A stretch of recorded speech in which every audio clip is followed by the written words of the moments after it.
All right, let's get this stream started. You guys can see me and you guys can hear me, right? Because I was getting some awkward signals on my streaming software, so I don't know what's going on. If you guys can see you can see the gameplay, it's coming live, everything's good. There's no hiccups because I don't want to restart my PC again. Because I tried streaming earlier and it wasn't going well at all.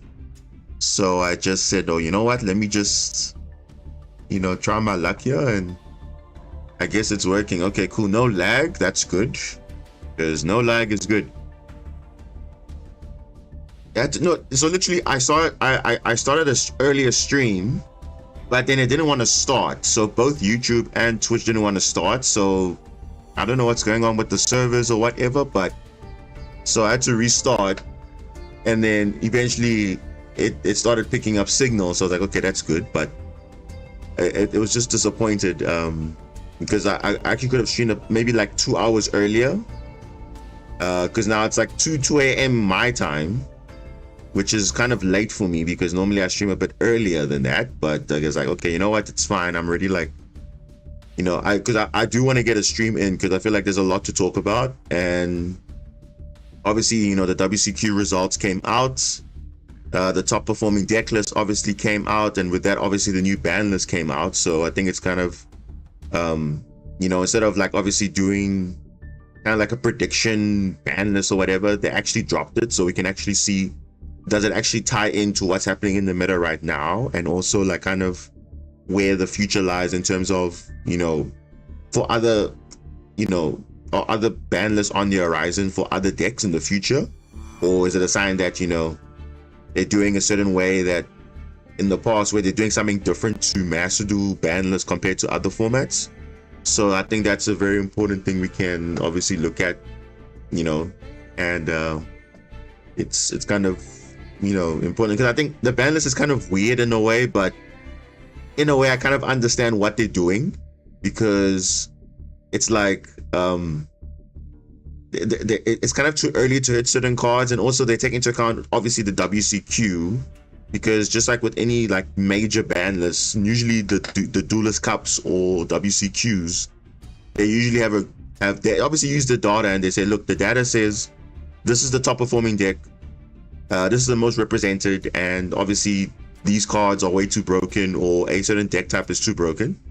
But at the same time, they're also looking at obviously, different engines being used, and they also understand that, okay, look, certain engines don't want to be obviously killing those specific cards, because remember, in the pure deck, it is really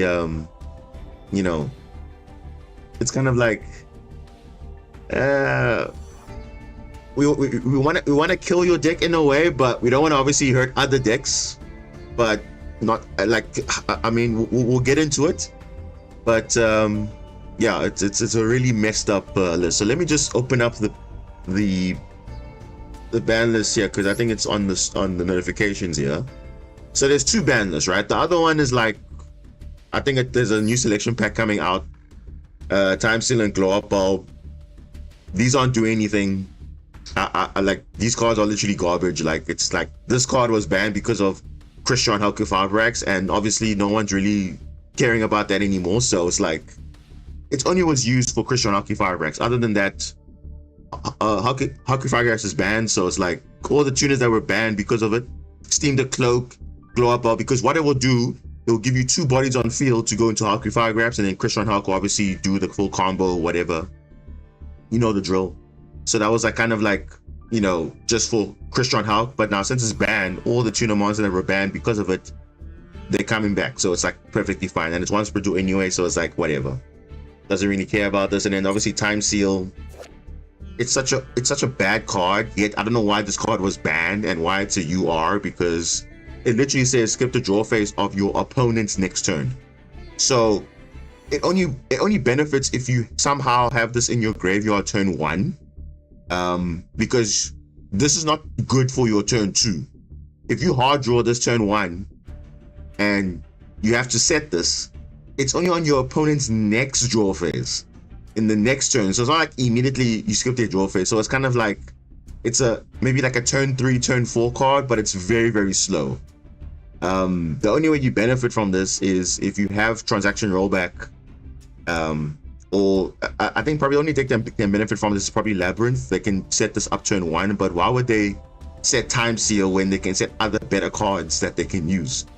So even Trap Tricks, I mean, they won't even use this. I mean, literally the only card I was thinking about is just Labyrinth, but even then they won't even using this card. So I'm surprised no one really cares about this card. Even it's been unbanned for so long, no one really cares about it. So it's like whatever. So these two cards, it's like whatever. Okay, cool. Here's your free card. Like, and the fact that the URs even, it doesn't make a difference. Their cards are bad. It doesn't do anything. So it's like whatever. But yeah, I don't know. I mean, yeah, they obviously Glow Up Bulb is decent because yes, it can mill a card off the top of the deck, yes, which is fine, and Telement, Light Sworn, whatever, but it's not a meta warping card, so I feel like it's totally fine. I mean, no one's gonna be playing it at 3 anyway. You'll be playing it at like 1 copy max, because only when it's in the graveyard it gets its useful effect. But yeah, that's the other one. Then obviously, let's just get out the way now. I mean, they also announced a new selection pack with those unbans. Obviously, you can see. So it seems like we're getting the Arcana Force and the Gladiator Beast. So James the Catboy, if you're here, this is the Gladiator Beast finally coming into the game, but honestly, it's still not good enough. I mean, even despite they got new cards and everything, it's not consistent. Because remember, what makes a deck good is that it has consistent 1 card, 2 card combos. Unfortunately, Gladiator Beast does not have consistent 1 card, 2 card combos, and it can easily get disrupted. And it's not like super meta relevant at all. It's fun cards, but it's not like, you know, whatever. The Arcana Force, I won't lie, I have no clue what the Arcana Force cards do. So I don't know. I honestly couldn't give you guys an opinion on it, but I honestly don't know what the Arcana Force does. But I know there's a new card that basically prevents you from how would I say, you know, the Light Barrier Field spell that basically like results the heads or tails. It's always going to be the card you like, the heads and tails, you can choose it basically. So well, you can choose always the good effect basically. So the only card I can think that will be relevant is obviously going to be Arcana Force, the World, which can skip your opponent's turn, and it's going to be always guaranteed because that card makes your stuff, you know, you cannot be able to respond to your Light Barrier effects or something, or Arcana Force monsters or whatever. But it's very niche, and you only see it in like FTK decks pretty much. So it's like Dark World and Danger and all that. It's pretty much the same category. So I honestly can't give you an opinion on whether Arcana Force is good or not, but who knows? I mean, we are gonna try, you know, we are gonna try Meta Weekly this Sunday with the new ban list. So we're probably gonna see how that's gonna shape up. So, but I'm thinking for that one, I'm deciding on which deck I actually want to use, because I've been really enjoying Crystron, and I'm thinking if I should run Crystron in the event or maybe just run Mermail still. But because I mean, I'm loving both decks, but I just want to have a feel. Okay, if I take Crystron to Meta Weekly, what happens? Because like I'm thinking about it. So I'll let you know on the next stream, which will be later on, like, you know, what I'm actually going to do. But I think I'm leaning towards just trying out Crystron for like 1 Meta Weekly, and we'll see how far we go. But yeah, because I do want to see how the new ban list actually changes things. So Meta Weekly is a good shout to start off. So yeah, that is DK's tournament. So we'll see. But I'm just saying on the deck that I want to use. But yeah, I think that will be a good shot, because that one they apply the new ban list immediately, so you can already see from that what the meta is going to be. So I'm just decide what the deck is going to be. But yeah, other than that, this is a new selection pack. Honestly, I don't know what else is going to be in here other than Arcana and Gladiator Beast, but obviously these cards should have been already there because they're just catching up to what's already in OCG and TCG, so that is fine. Let me open up the actual real ban list. Well, not even real ban list, but yeah, let's just talk about it right now. Let me see. Yeah, I think this is a full, yeah, there's only these cards. literally these cards, like 4 cards. Okay. But they're actually interesting. So let's talk about them. Let me grab water quickly and I'll come back. Then we'll talk about it properly.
All right, we are back. We are back.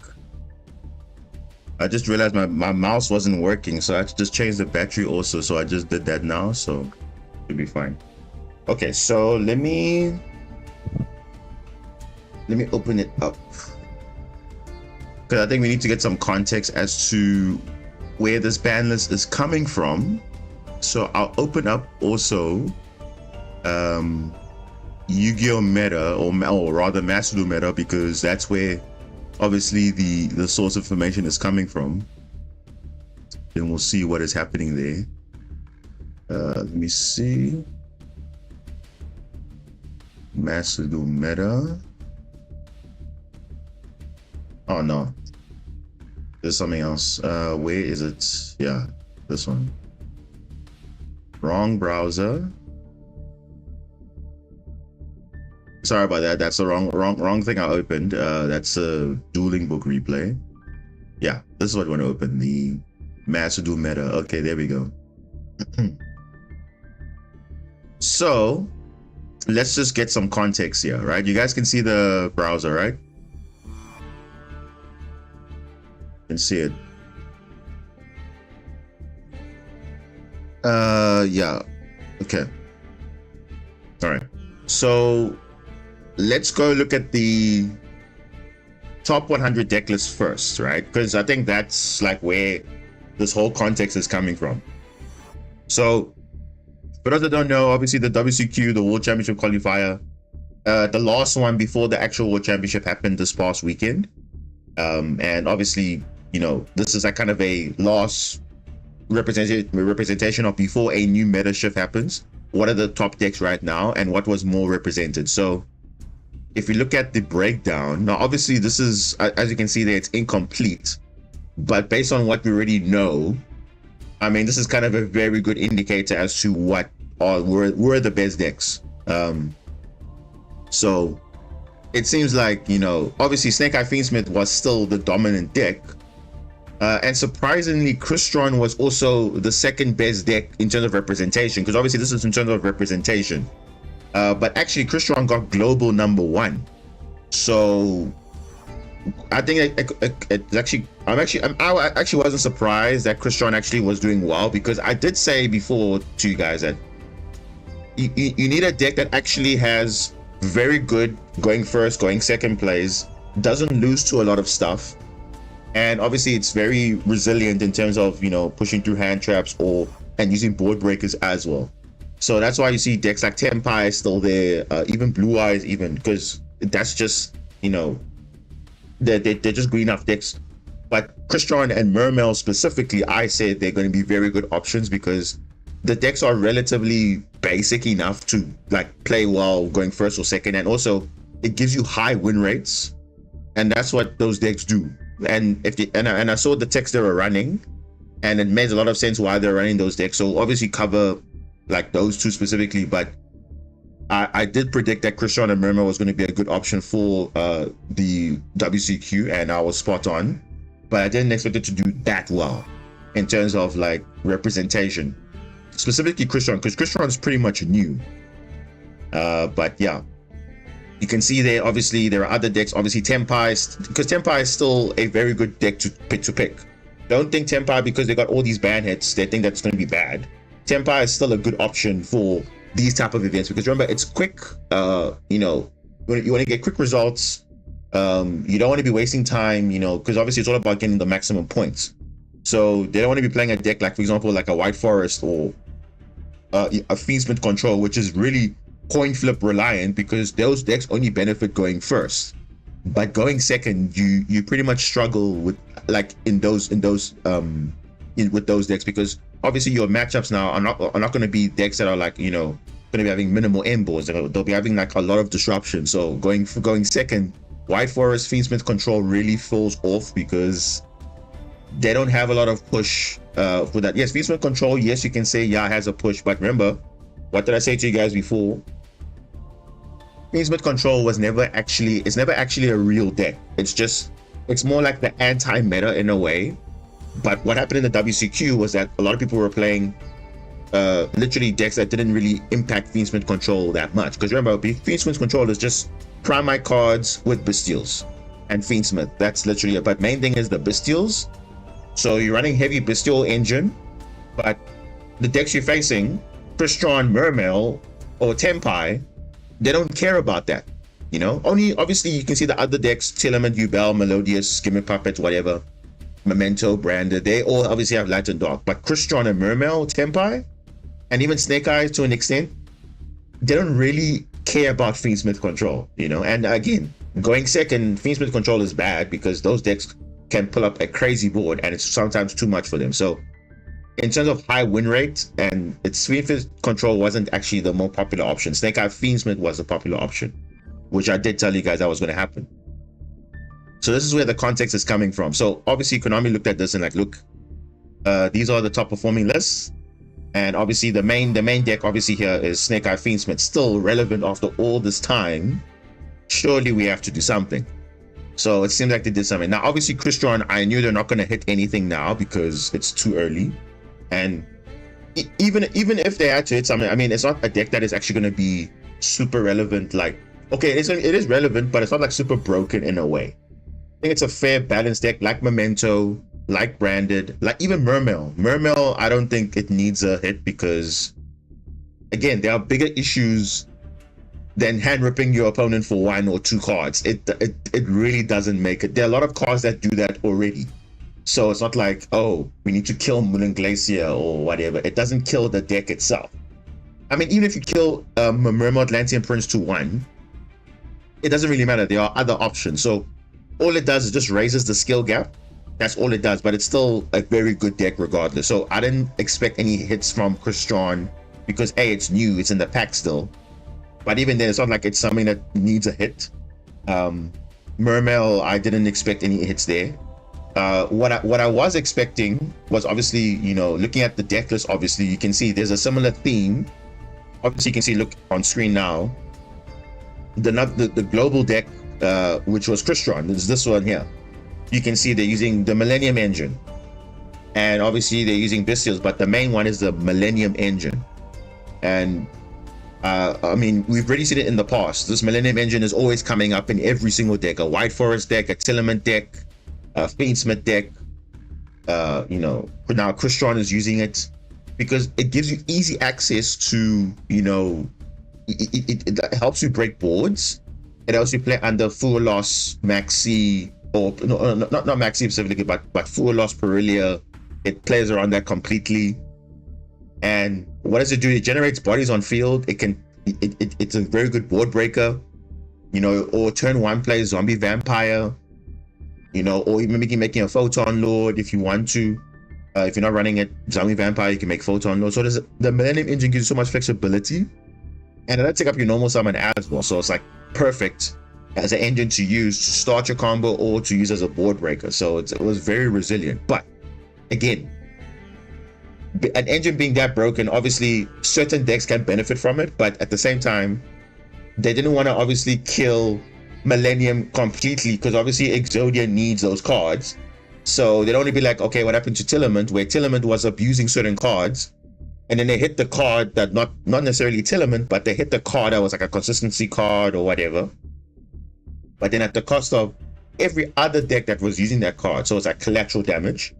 So that was kind of, I think they learned their lesson, and I think they went with the same approach now with obviously the new Banlist. So obviously that is true. So that was the main theme coming out of all of this.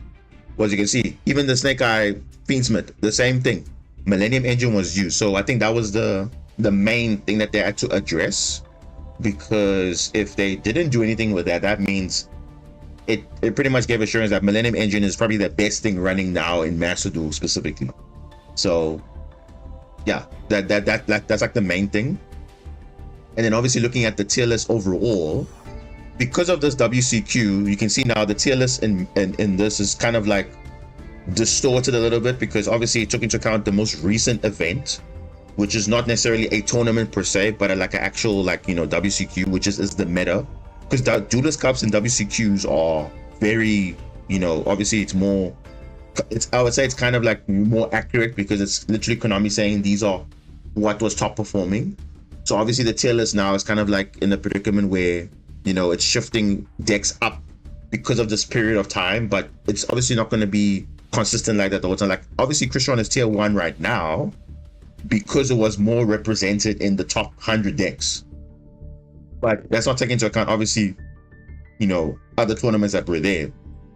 So I would have expected to be at least tier 2, like to stabilize at tier 2. Like even remember Atlantean came back into tier 3, but tier 3, tier 2 is where I expected these decks to kind of be, because again, these decks are relatively good. Same thing with Sprite and Branded and Memento. They all got top 100, you know, in the duel in WCQ. So Fiendsmith Control, you can see it's like the 3rd best deck in the tier 1. But I think this deck is probably going to go down, because again, what was this main deck purpose? Was to counter other, you know, other decks that use Light and Dark, which is Fiendsmith and, you know, Light and Dark decks in general. But now this deck is really not that amazing. And I even showcased this on stream, the last stream that we had, like the last game, where we literally faced, you know, Fiendsmith Control. We gave them a grind game with Christian, and Christian has a good matchup into Fiendsmith Control, because again, half your deck does nothing. You're relying on Bestials to push through your plays. You're relying on Fiendsmith to push through your plays, but after that, there's nothing else that the deck does. So it's kind of like, you know, what Keshiro was doing back in the day, where it was just, even now it's still doing it, but it's like the anti-meta. So it was never, you can't really call this a deck, really, because there's no real win con. The only win con is you win the coin flip and you're pretty much good to go. Like that's it, because you pretty much, it's like Sky Striker. It's a very reactive type of deck where, okay, it dependent on, okay, what your opponent's doing and whether you can interact. Because if your Bestials can't interact, then your deck is pretty much useless. So that's what this deck was pretty much doing. I mean, yes, Primite can still interact, but other than that, I mean, the main push was the Bestials, and of course the Fiendsmith to push even more. But the main thing was the Bestials are not being that reliant, and that obviously now what happened in this WCQ, because most of the matchups you face are not caring about Light and Darks being banished, especially Mermail and Christian, because they don't really care at all. So it literally exposes how bad the deck is, and it's, like I said, I wouldn't call it a deck, but obviously you have to acknowledge it. but it's not an amazing deck, because if you win the coin flip with that and you have a right hand with that deck, you pretty much can kind of win the game or whatever. But if your opponent knows what they're doing and they can burn through whatever you throw at them, because it's pretty much just hand traps, or like the hand trap deck pretty much. That's it. But Snake Eye Fiendsmith is an actual deck, which obviously now, is still the best deck right now, because again, it's so resilient to hand traps. It plays well into, disruptions, and it can play around stuff, and it can do like a minimal end board that's still kind of broken.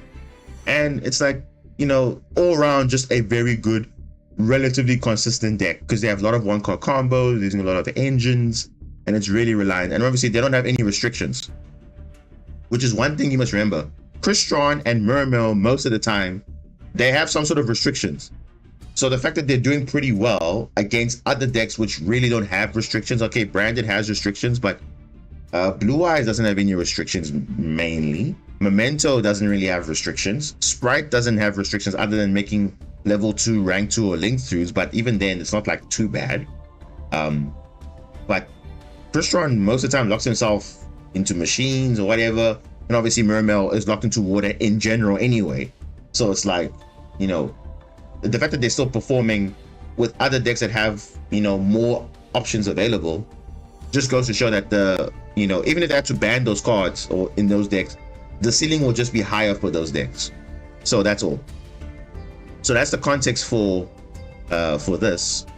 So let me just open the ban list here. Now that we have the understanding of where it's coming from, I think we can look at now the actual, ban list itself, because obviously the changes were not much. So I'm just going to go straight to the bottom just to, get all the cards here, because it's just like a few cards. So the unlimits, honestly, I wasn't expecting this to be unhit, because remember, you notice Konami's kind of like doing like the reverse of what they were doing. They hit Mathmech, because Mathmech at one point was like literally just dominating consistently. And remember, that deck was super consistent, because they had 3 silent mining, they had parallel exceed, unlimited, obviously Mathmech circular is unlimited, so they have a lot of ways to access it. But now, because basically if you have 2 level 4 monsters, it pretty much equals Mathmech circular. But they obviously had to kill parallel exceed, because parallel exceed was used when you link summon to a zone it points to, then summons another exceed from the deck, which becomes level 4. 2 level 4s equals Alimbersion. Alimbersion gives you Mathmech circular, then you combo from there. So they had to hurt the consistency of that. And then they also hit silent mining to 2, which is kind of interesting. And then they made diameter at 1, because actually this is the main Mathmech that gives you that extra, disruption when you use it for link summon or exceed summon or synchro summon. But yeah, because it basically gives you that bonus effect of negating something when it was summoned. So I'm surprised they put this card at 3. I guess Mathmech is enjoying, because now at least they have more consistency now. But again, Mathmech have been used to be playing the card at 1. So again, I kind of see what they're doing, Konami. They kind of like hit the cards to say, okay, no, it's fine. Let's experiment to see how Mathmech will be, or any other deck that when they do semi-limits or limits, to see what actually happens with the deck in terms of the ceiling, because obviously you have to play now with 1 copy instead of 3. How consistent is it? Is it more reliable, and so on? So I guess they saw that no, but actually Mathmech is, according to them, is perfectly fine, so they can bring back all the cards that they actually hit before. So then Silent Mining came back last month or month or 2 ago, whatever. And then they're now releasing Diameter, but Parallel Exceed is still at 2, which I think is fine, because they already have a lot of ways to extend anyway. So it's like, but again, Diameter wasn't really the main problem. It was just the fact that, okay, giving access to Circular, there was a lot of ways to get access to it. But okay, I guess they really are telling us, look, you want to make a certain deck type be kind of relevant. I don't know, because remember, we do have Malice or Ryzeal coming on the horizon, so we have to see what is going to be the deck that they're going to release in July. We don't know. But if this is an indicator, I don't know. I'm just saying. But are they saying you can play Mathmech with Malice right now? But what about Adignista? I don't know. We'll see. But okay. Because we know now if they're releasing Gladiator Beast and Arcana Force in this mini selection pack, that means the main July pack's gonna be quite meta relevant, I think. So we're probably gonna get Malice or Ryzio, but this is probably giving signs of Malice coming first. I don't know. So we'll see. Then Astrograph Sorcerer, honestly, this card at 103, I don't think makes a difference because Pendulum decks aren't really that relevant right now. I mean, they're still good, but again, I mean, this card, you can't activate multiple in the same chain. So it has to be once per chain, because obviously all of them it will activate from the hand, but you can't activate multiple. So it's kind of like defeats the purpose. And yeah, it's kind of interesting how they decide, okay, let's just test the waters, because you see everything's at 1 in the TCG and OCG, but in Master will say, no, it's fine. Let's see. We have Electromite, you see, even Electromite, the card that people want to see unbanned in other formats or whatever, they are not doing anything. The Electromite is doing nothing. So if Astrograph Sorcerer is going to be at 3, I think the Chronograph Sorcerer is also at 3. It's not doing anything. So I don't think it will make a difference. Because nowadays, some of these cards are literally just power crept. And this is one of these cards. Because again, Pendulum itself is like very complicated to play, and there's really a lot of cards you don't want to throw into your deck because you want to be consistent as possible. But I don't think playing 3 Astrograph is going to be that way. But okay, it gives you more access to Astrograph, but it's not going to change anything really, because you can't search it in the combo anyway. So because Electromite puts this in the extra deck anyway face up, so it's like, why do you need more than 1 basically? So whatever. So that's the Unlimits, whatever. And obviously we spoke about Glow Up Orb and Time Seal, like okay cards, whatever, it's fine for the game, no problem. But the fact that the UR is like whatever, that's just my only problem, because these cards were banned on release, but they're not that meta relevant cards. But I guess they UR, so like okay, all right, whatever. And I think the main cards are these two, because these two cards are addressing number 1, the best deck in the game right now, which was more represented in the WCQ, which was Snake Eye Fiendsmith. And also it was abusing the Millennium Engine. So we don't want to, so Konami was like, okay, they don't want to kill Millennium, because obviously Exodia is going to suffer, because if you make the Golem and the Sengenjin to 1, you pretty much can't play Exodia, because you need those cards to play Exodia essentially for consistency purposes. So you don't want to kill consistency in that deck over now other people using the Golem and the Sengenjin to, you know, make whatever the players want to do with the Millennium Engine. So I think this is kind of the one that people are not expecting. They're expecting Sengenjin to 1, because Sengenjin to 1 will make it like, okay, you have 1 level 8 and you don't have any other level 8s other than making Doom Dragon with the other monsters you put in the back row. But I think this is kind of okay, because they don't want to make it like, okay, you cannot play Exodia at all.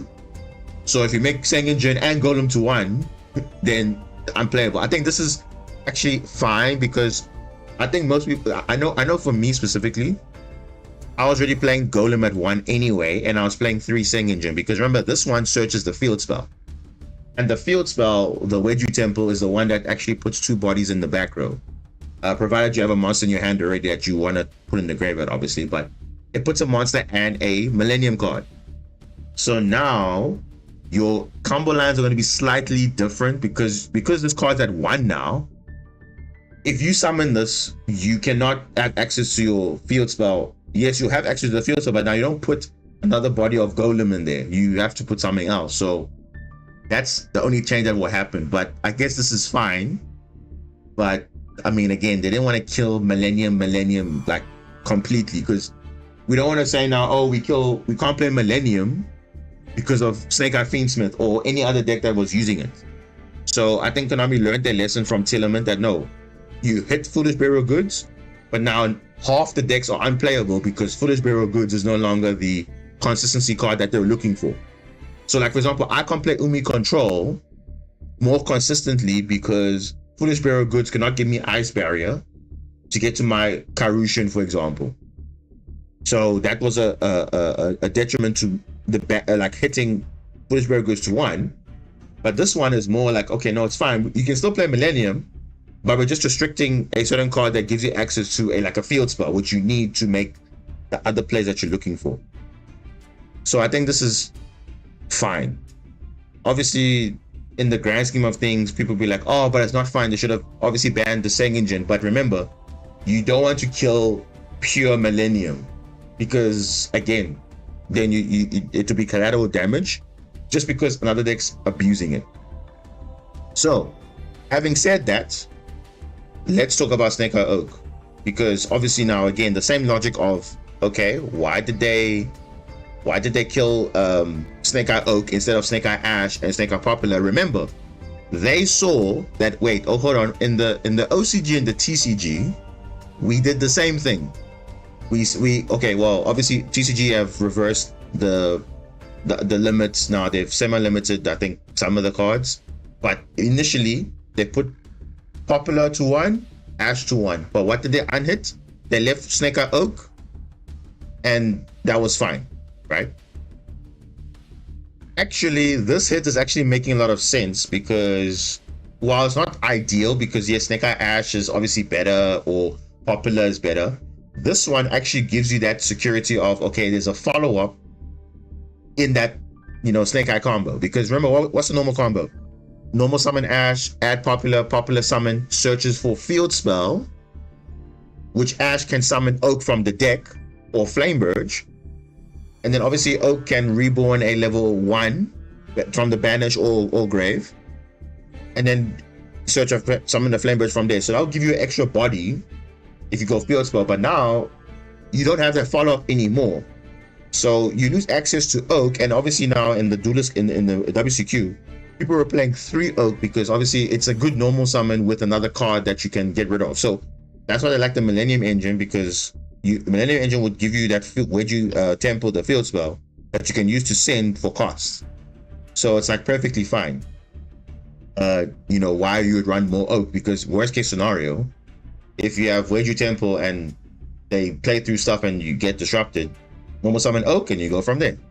You can still summon your Snake Eye Ash or whatever, but now you cannot do that. So actually, the Ash target now, like the Ash Blossom target, is actually going to be on Snake Eye Ash now, because if you stop that, you stop adding Popular, you stop adding original Simple Spoils and all that. Because even Dear Bellstar, if they have Dear Bellstar in their hand, Dear Bellstar is not that good anymore, because now your original Simple Spoil is not searching a card like Oak, for example.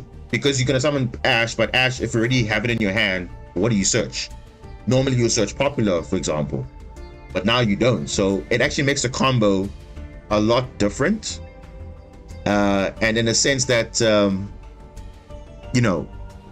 it's like, we're trying to say to the Snake Eye players, we're still giving you your Snake Eye Ash and Popular, but now you're going to get the branded level treatment where, okay, we're going to hurt your main cards that give you that push and consistency. Like, for example, branded Fusion, Alubra to 2, branded Opening to 1 even. Like, all those consistency cards, we're either limiting or banning. Obviously, they didn't ban like any magic card, but they reduced the consistency to the point where now branded had to learn pretty much new combos just to compensate for that. So I think now Snake Eyes is in a position where now the ceiling's going to be a bit higher.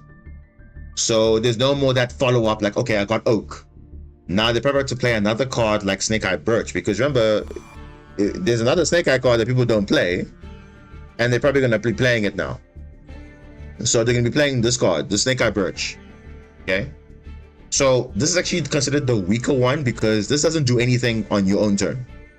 It's only good for your opponent's turn, but now the problem is, even with that, it summons a Snake Eye monster from your hand or deck. But now, if you use Flameburge, and you have limited to 1 Popular, limited to 1 Ash, your other target was Snake Eye Oak, but now you can't summon Oak anymore from the deck or from the hand. So now that means you have to play another Flameburge potentially, and you don't want to do that. Or you have to play another Snake Eyes Diablo Star just to make it extra, like, a search target or a summon target. But why would you do that? Because again, these cards, the Snake Eyes, the Bellstar, and Flamebridge are technically bricks in the deck because they don't do anything on their own. You don't want to draw these cards. So I like the idea of, you know, raising the ceiling for these decks. Okay, yes, you're still gonna have all your broken restrictions or whatever, or lack of restrictions, but now your deck's gonna be a lot harder in the sense of now you're gonna be less resilient to hand traps now. So now if we negate Snake Eye Ash, it's actually a good negate, because before they knew, okay, if you negate Snake Eye Ash, oh, okay, that's fine. I may have Original Sinful Spoil. I can you know, summon a popular can get Field Spell or whatever, or get a way to get access Snake Eye Oak, and then you combo from there still. So Snake Eye Ash is actually now a good choke point now in the Snake Eye combo, whereas before it was like a gamble, because obviously, you know, okay, they could have the Field Spell, they could have Original Sinful Spells, which is Oak being the follow-up for the deck, but now it just raises the skill ceiling a little bit.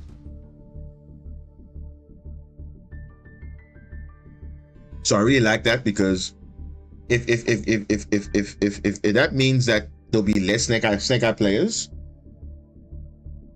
I don't think it will reduce it, because now your deck's not going to be that easy to master now, in a way, because you have to know the line specifically.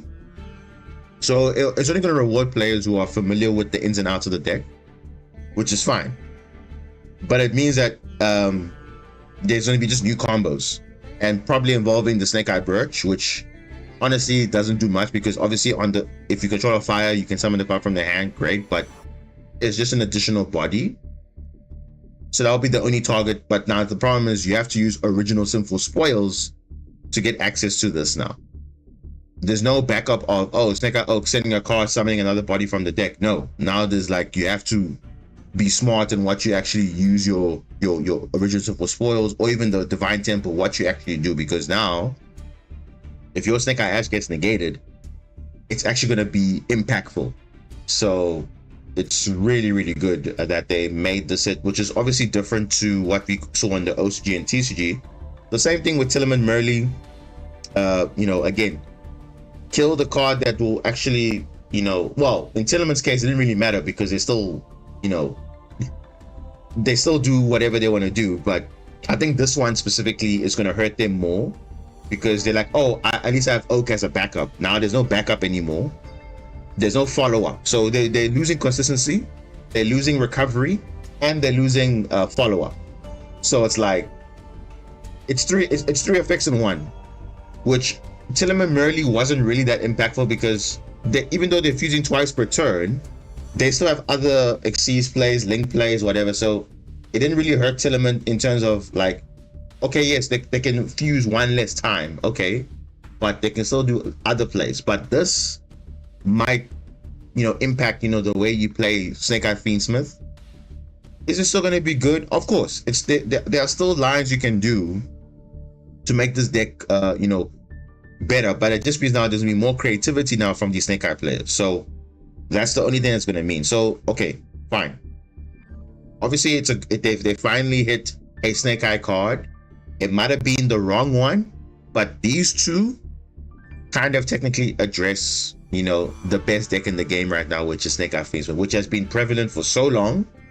Specifically Snake Eye. I think Fiendsmith is whatever, because they haven't touched it, but Snake Eye specifically has been actually hit, you know, since like the last time it was hit was when obviously they limited Popular and Snake Eye Ash, but it didn't really matter because they had other ways to access. As long as they had Oak, they were good. Now there's no more Oak, so it's like, it's fine. So this meta weekly coming up will be interesting to see, okay, how good is actually going to be Snake Eye Fiendsmith, like in terms of the meta representation now, you know, with Christian being there, Mermail being there. Because remember, it obviously inherently makes these decks also now a little bit better, because Christian already is good. With or without Millennium Engine or whatever, it's still pretty good. Mermail already doesn't use other engines, so it's like inherently good by default.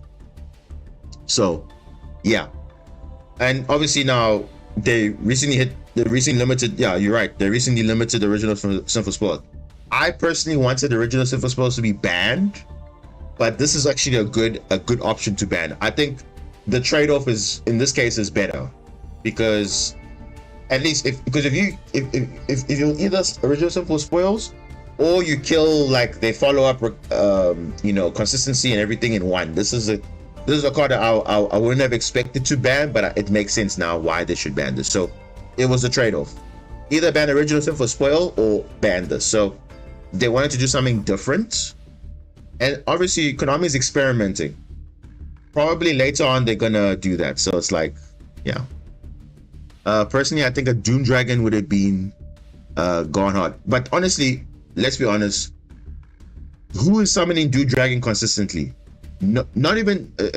There's no other way to summon Doom Dragon consistently other than the Millennium Engine. Yes, Snake Eyes technically can do it, but they're not doing it for that purpose. Let's be honest with ourselves. No one's really summoning Doom Dragon the way it's intended, if that makes sense. Because remember, it's all about the way it's intended. Millennium Engine is achieving two things. It's access to Snake Eye Doom Dragon consistently, and also giving bodies on field for Beansmith combo and whatever. So that's why they are making these cards like on the ban list, because they are addressing the issue of these cards are way too consistent enough to give other cards easy to summon. Like, because people were saying, oh, zombie vampire or whatever, but those are not. I always say this: you should not hit cards which are, like obviously in their archetype. So for example, zombie vampire is in the vampire deck. Don't kill the vampire deck just because people are abusing zombie vampire. No, that's not the way to do a ban list, because remember, you're doing collateral damage that way. Because why are you killing a, like, look what happened in the TCG now. They banned Bahamut Shark, which effectively kills the shark deck because of Mermail abusing a Bahamut Shark to summon Totally Awesome. But instead of banning Totally Awesome, they rather just kill a deck, and that's actually not the way to go, because that's not healthy for those. What about those shark enjoyers that want to just play Bahamut Shark? Now they can't. Obviously Mermail is whatever, but yes, if your card is being used better in other decks, you shouldn't kill that card, because you're killing that deck essentially. So in this case, zombie vampire wasn't going to be the way. Snake Eye Doom Dragon, honestly, it doesn't impact the Snake Eye board at all. It's literally a board breaker. If I had to see Snake Eye Doom Dragon, it's a board breaker. It's not like, oh, it's adding to anything, but it's really that. Because that's the perspective that when I look at a ban list, it's okay, but now, is it collateral damage or is it fine? Like you see in this case, the Golem, this isn't collateral damage. This is like, okay, you can still play Millennium if you want to, but we just hurting your consistency a little bit. Like your players are going to be slightly different. So you're not playing 3 Golem, 3 Sengenjin anymore. You're going to play probably 1 Golem and 3 Sengenjin, or maybe more Field Spell, just to be more consistent to replace that Golem. That's totally fine. It's not killing Millennium as a deck. Because what would be the bad thing? You kill Golem, you limit 1 Golem, you limit 1 Sengenjin. Then pretty much, how are you playing Millennium Exodia? How are you getting access to your Millennium Ankh? How are you doing that? Wedgie Temple now, like you see it. So this is a good direction of what they're doing, not the way of, okay, in TCG how they banned Bahamut Shark, which literally killed sharks in the TCG. That for me didn't make sense, because now that's literally collateral damage at the cost of a deck abusing a card, which now for a long time wasn't really doing anything. Just hit the problem card. The problem card was Totally Awesome's being abused too much. Let's kill Totally Awesome. The same thing in Master Duel. They're applying the same principle of, okay, because Sprite Alpha's in the game, they don't want to unban Totally Awesome. They rather banned it because Sprite Alpha's coming in the game, and they left it untouched till now, which I don't understand, because like Sprite Elf is itself is a problem, but they're not gonna, if they kill Sprite Elf, they're essentially killing Sprite in general. But Sprite can still play technically, but obviously again, it's all about, okay, collateral damage. So Snake Eye Oak in this case is like, okay, it's not collateral damage in the sense of you can't play Snake Eye, so you're not killing Snake Eye, but now your consistency, your follow-up, and your recovery is going to be less, which means you're going to be less hand trap resilient, which is fine. it's opened up the door of, you know, playing more options and being more creative in your combos. And that's literally it. And that's how, you know, branded players for so long have been so used to be playing one branded fusion, one opening, two aluber, you know, less consistency, but it means that their skill gap became higher. And then they actually rewarded players for, you know, mastering the combos. So now when they unhit all the cards, now it's like, oh, now we have options now, because we're so used to playing it a certain way. So that's basically fine, you know. And I'm perfectly fine with that, because that makes you more creative as a player, and it makes you find ways to optimize your deck better. Because of course, if your deck gets hit in any way, you're always gonna find a way to make it you know, still optimal even after the hits. Like even now, you saw now in Mermail and the TCG is a good example, because even though they hit Bahamut Shark, even though they hit Abyss Dweller, which honestly Abyss Dweller didn't really do anything for Mermail, because it rather was a boost to Mermail, because they kind of suck under Abyss Dweller. But now that Abyss Dweller was banned, but a Bahamut Shark was gone, they had to make other combos, which still makes the deck still good. Even now, it's still good. Obviously not as dominant as it was. I remember they were dominant even when the Ryzel and Malice format was like pretty much full power. They were still topping tournaments, still doing pretty well. So even if you hit Bahamut Shark, okay, yes, it didn't really make a difference, because it's still pretty broken even now. And it's the same thing happening in Master Duel. I mean, yeah, Bahamut Shark's illegal, but yeah, okay, cool. That, you see, Totally Awesome is not there, so it's like it's perfectly fine. You see, because they've actually addressed the problem card. So I think this is kind of like the direction that they're going, and I think this is, how Banlist should be done, because you don't kill the deck completely. Because you see, Mermail did not get hit that much, but now you see, because they hit a certain card that actually is very beneficial and crucial for another deck, that's kind of unfair. So like now I can't play Sharks in the TCG, in like the pure Sharks, I can't play it. But because Bahamut Shark is the main card in the deck and it's banned, so it's like, what do we even do?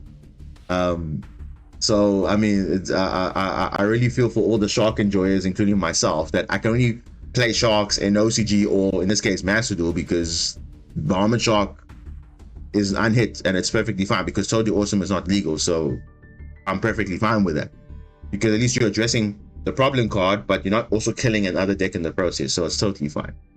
So let me play my Sharks, let me play my Zombie Vampire. Don't kill a certain card because it's only benefiting certain decks and not the deck that it's intended for. So that's always a main thing. You have to always be considerate about that. So for me, I'm totally fine with this ban list, although it's not the most amazing ban list out there, because of course there's no Fiendsmith or whatever. But again, like I said, the representation of Fiendsmith was actually just Snake Eye Fiendsmith, but realistically, obviously in the rank ladder specifically, Fiendsmith Control is kind of going down in popularity, because again the meta is shaken up in the form of Crystron is coming up, rising, and obviously it's not relying on Light and Darks, and you know, obviously there's still sun decks like Exodia and Kestira, but the coin flip is also kind of impacting why Fiendsmith Control is not doing so well, because again, they're only good going first, and that's it. So in WCQ format, when you have to play 72 hours non-stop to get maximum points, you're not playing a deck that is viable for every matchup. It's only certain matchups you're good for, but if you're going second, it's like, okay, they're making an unbreakable board, so what's the point? So it doesn't really help playing that kind of deck. So a deck like, for example, Mermail, wow, very straightforward, very simple. And mind you, they're not even playing a lot of board breakers. They were just playing the Mermail deck, and then playing Sekka's Light, which is perfectly fine, because everything your deck has is perfect. Going first, resilient to hand traps, very good going second, and yeah, it breaks boards naturally. And it's like, Mermail's like the perfect deck, I would say, for these type of events, because you want to get good win rate, good consistency, resilient to hand traps, obviously, and yeah, your follow-up is great, and your board presence is just like ridiculous. And they're not even playing barrier statues, so don't think because, oh, They're playing Mullingasia. They also have Barrier Statue. Those decks are not even playing Barrier Statue because they're not even playing Barrier Statue. They're not playing Virtue Stream because again, it's all about max consistency. You know, the end boards are still decent, and your follow up is there. So that's why you don't need those cards. But in ranked ladder, I'll probably still play them. But in a competitive setting, it's definitely not needed because clearly they just show that you don't need it. Because Second Light has always been a engine that if your deck is good enough, you don't need other things. You just need, okay, good consistency. Second Light gives you that. It's pretty much draw 3 every time, which is decent. And then yeah, that's basically it. So that's pretty much my thoughts on the ban list. So honestly, it's not the best ban list out there, but it's a good sign that they actually are looking at the hard stats and saying, okay, these are the problem cards, but let's not kill the decks. Because they still want to make the decks kind of like playable in a way. But obviously if a card is way too broken, like then, yeah. Like for example, if the Millennium Engine was good on its own without Exodia, they'll probably ban Millennium. But obviously, for Exodia to function, you need the Millennium cards. But again, you can't do that by killing the Millennium cards because then now you're killing the Millennium Exodia, which obviously people want to play that. So that's why they're not going to go with that approach. And I think that's a very good way to approach Banlist because yeah, before they were like, wow, you banning this card or limiting this card, but now what about the collateral damage from everyone else using this card? The rogue decks, the ones that are actually trying to stay relevant in the meta, you are killing those decks and then just leaving the meta decks are like, okay, cool, I have other options. Like, so that's the argument with that. So I think that's the way to do it, and I'm all for it. So that is that.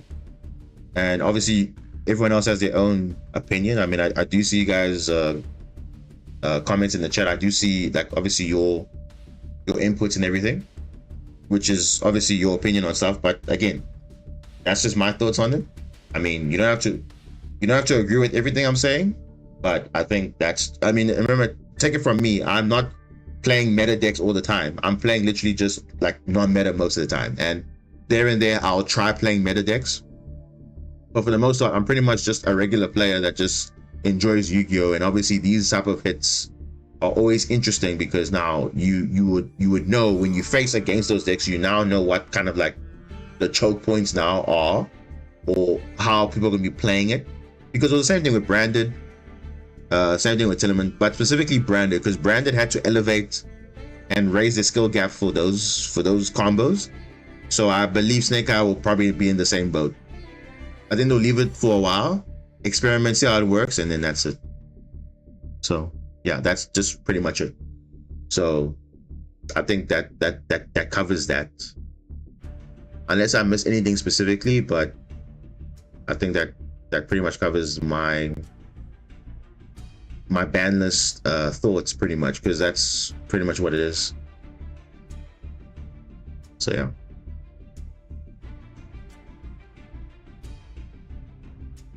Okay. Let's see. Yeah. Okay. But yeah, I don't know.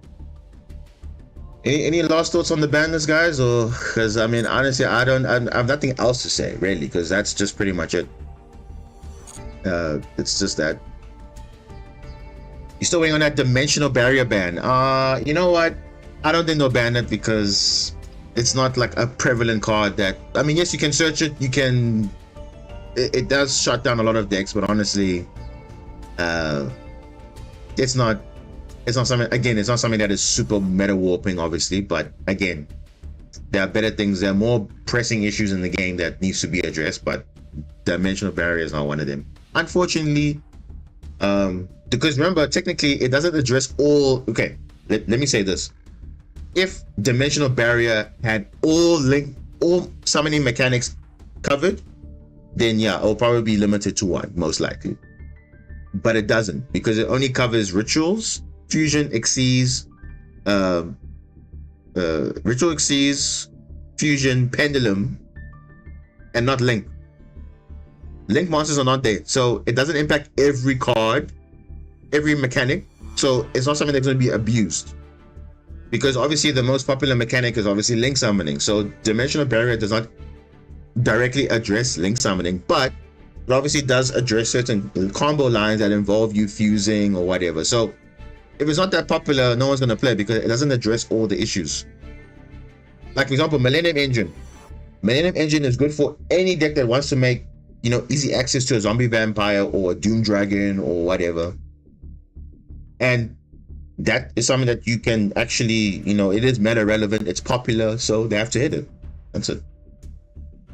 It's not popular, but whenever I play against Labyrinth, they just loop that thing 10 turns and gain advantage. That's pretty much how it is. Unfortunately, Labyrinth is always going to be a deck that is, especially for traps, it's always going to be relevant because you have to look at new traps and say, ish, okay, wait, how's Labyrinth going to benefit from this? Because only Labyrinth can really benefit from all the normal traps and so on, but it's really not that amazing, to be honest. Like, most of these things are kind of like hit and miss.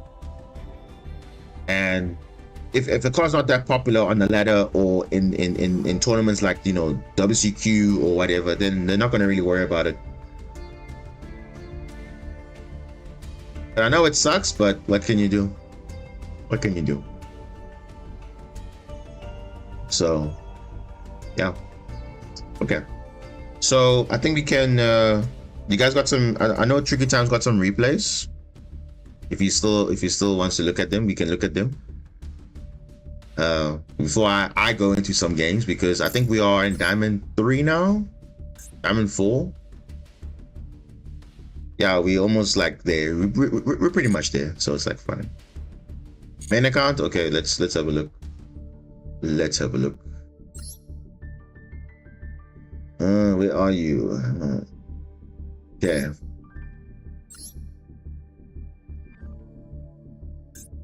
Which one is it? The top one? Oh, because there's like so many of them from WCQ. Okay, so obviously you can't see the deck profiles, unfortunately, but you can see your deck. We can't even see your deck. That's interesting. Okay. Top and third one. Okay, the 3-turn one, because I see that these are all 2-turn and whatever. Okay. All right. That should be the Murmur ones. Okay, no, it's fine. No, we'll see what it is. Obviously now, you see, it's so weird because I don't know why they hide the deck list, because it becomes public afterwards. So it's like, doesn't really worry about that, but okay.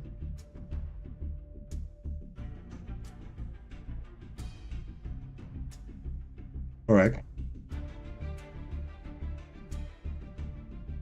Let us see.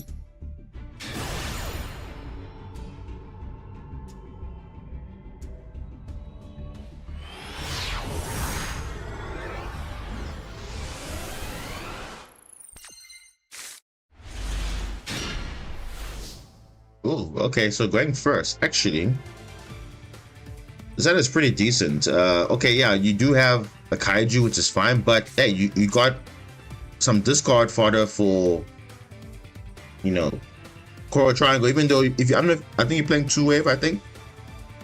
If not, that's also fine. But if you didn't, you could literally discard this, and then you can trigger. And I think about this, if you open Shadow Squad, so this is a very like exclusive. This is a very exclusive tip. If you have Shadow Squad and a Mermail, a Marincius card in your hand, like in this case Aqua Angel, could be Blue Tang or whatever, it is guaranteed full combo, because this gives you an extra body for your link 3 to make your link 4. So if memory serves right, you're probably gonna use this as far as you can, and then you get to link 3, discard the Shadow Squad. And then this is why I like Shadow Squad, because Shadow Squad can give you Neptibus, right? Because you need to go full combo here. Neptibus can actually search you another disruption in the form of heavy infantry. You send a Abyss Shrine and you search infantry. So by doing that, you actually have a disruption as well on top of your Marincius wave, which is really nice. So if you have Shadow Squad open and you have full Marincius combo, it's actually really nice to discard it when you're searching for wave. Because even if it gets negated, that's fine. You still have a disruption in the form of heavy infantry guaranteed. So It's perfectly fine. So let's see what happens there. Obviously, you're gonna go with Marins's combo first. And Aqua Angel is full combo on by herself, so it's perfect. We can see what the opponent is playing. Then we'll know what is there. Let's see. They're playing Blue Eyes. Okay, so an Ash is there, so that's actually public knowledge, which is actually fine. So because you see you have Ash in their hand, I would actually bait out that Ash because I know I can make a Link 3. I can discard Shadow Squad. I can get my extra body regardless. So I don't need actually Marince's dive. I don't need that because I also have Wave also. So because I know you have Ash, I know I can use it. And also Super Poly, like, okay. All right. And they got like a full board. Look at that. They got True Light in their hand, which is a kind of not ideal. But they got Roar. They got a Brick and Blue Eyes. So the real play is just Ash. That's really it. So I would bet out that Ash early, which they're probably going to do. Because most people were told, oh, Sea Angel is a choke point, but if you're playing this deck like Mermo Marinces, you don't really care about that because you have a lot of plays. Yeah, so this is perfectly fine. So now your Shadow Squad is going to resolve. Well, guarantee is going to resolve anyway, because, yeah. So you're going to use Link 2, revive back Coral, Aqua Angel, go into Coral Triangle, and then, yeah, let's see. This is the very unique combo line here, which is like very nice to have. Use that, discard, yep. Hit that second wave. Get Neptibus. Neptibus is going to send... Okay, so you send Dragoons here. That's perfectly fine because you probably want to get Poseidon for follow-up, or you want to look at the... But you already know what the hand is, so Minstrel's not really relevant here, but I would have sent Abyss Shrine and search for heavy infantry because that gives me another layer of disruption also. But this is fine also, yeah, because yeah, because these two, because effectively it does the same thing. Whether you send Dragoons or you effectively get the same thing. But now the thing is, now you have to use you have to tribute the Neptibus, and then Neptibus will reborn Dragoons, which you can skip all of that by just sending Abyss Shrine, adding infantry straight away. Because remember, it is an Atlantean card. So I would skip all of that and do that. But this is also fine too. Because effectively, this is ensuring better follow-up. Because you're going to get Poseidon to hand, probably. And then you're going to reborn Dragoons to go to your Link 4. So this is still actually fine. But in case you get... like, because remember, obviously, you want to play around Nib. You also don't want to, you know, play into more hand traps if they have any. So the safer play is just to, you know, do it this way, I guess. But both of them lead to the same thing. So you see, you have a lot of options in this deck. Like you see, I showed you the basic one. They're just going straight to the point. But you see, this is also like securing your follow-up. So you have you search one disruption in wave. You search a disruption again, so you have two. And also you have guaranteed follow-up with Poseidon. And also, not mind you also have Coral Triangle follow-up as well. So you have so many ways to interact with your opponent. And your follow-up is going to be very good. So, you see, just literally with two cards, it's like a lot of disruptions. You have a wave, you have infantry, you're going to be unaffected. Next turn, you're going to have follow-up with Poseidon in hand. It's perfect. Obviously, you have Imprint, which is a bonus, but yeah, you're pretty much good to go.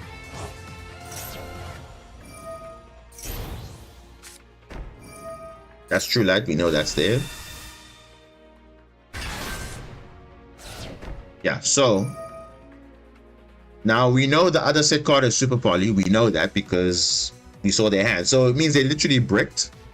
And Blue Eyes is known for bricking, but one person did qualify with Blue Eyes.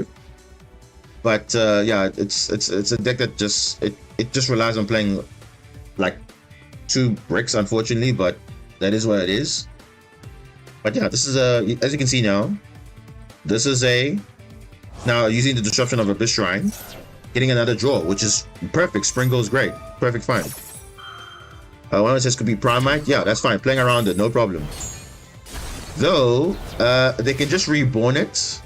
So you know what I would have done personally? I actually would have waited for True Light to be on the field, because I can destroy True Light, then it destroys Blue Eyes. Because I don't care if my Bubble Reef gets negated or whatever. I have Presagia for follow-up, so either way, I can spin back the Super Poly because I know that's Super Poly. So I can deal with that easily. And that's it. So I don't need to stress about that. Because even now, obviously you don't have a monster to control, but that's perfectly fine because Presagia is here. You have a lot of waters to discard. The Kaijus are probably not going to be needed, so I would have maybe waited for True Light to activate. Then I destroy it completely, then that's it. Because now I can't even use my Coral Triangle to reborn stuff. But then again, it plays into Super Poly, which is totally fine. But you already have full combo breaking the board already. And now you have Dominus Impulse, so... Ooh, dive, good pickup. Very good pickup, actually. Okay. Alright, Tricky Time, we have to ask you now, why did you play into Super Party like that? Why did you do that? Because if you knew that Super Party, I would have just sent the Bubble Reef or whatever. I literally have full combo in my hand. I don't even need the graveyard for follow. My hand is pretty good here. So in this case, I would have just said, okay, no, I got OTK with Spring Girl and Dive. I used Presagia to spin back the Super Poly, and because we know this is a True Light. So I didn't play into it. I did it on purpose. Okay, I guess so. It's fine, but I mean, it's just, you know, just something to wonder, like what was the mindset going? Or you like you're saying now, you did it on purpose to make sure that your Coral Triangle resolves. But again, if I know what you have, I'm just gonna try my best to avoid that, because yeah. But like I said, this deck has a lot of flexibility, a lot. Like you have follow up in the hand, you have follow up in the graveyard, so it's perfectly fine. Like I said, I'm obviously just, I'm not saying your plays are bad. I'm just saying, like, you see, I'm showing the viewers the option of, you see how flexible this deck is. Like if you know you play into something, you can either choose to play into it or play around it.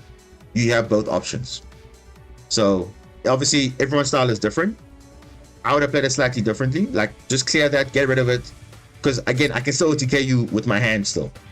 I don't necessarily need to do the Coral Triangle follow-up, because if in any case something happens to my field or whatever, when I try to break the board or whatever, then I can do that still.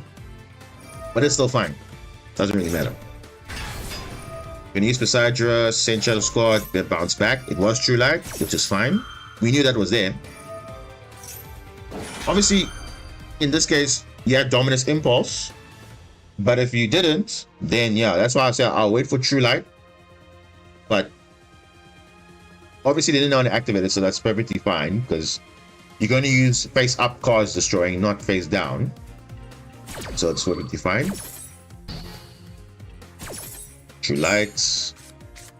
Spinning it back. Alright. Abyssine Reborn. Yeah, this is literally GG from here. Kaiju, yep. Oh, you're going for the spinning back of your own card. Interesting.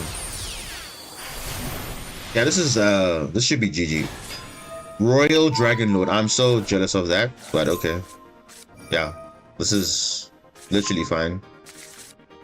Almost summon. Search Presagia again. Minstrel. Check the hand that he just drew now. Buster Blader. Whoa, he's playing an Honest? Yeah, that's a brick, unfortunately. Yeah, this is GG from him. You're gonna spam multiple bodies, and yeah, this is like GG from here. Yeah.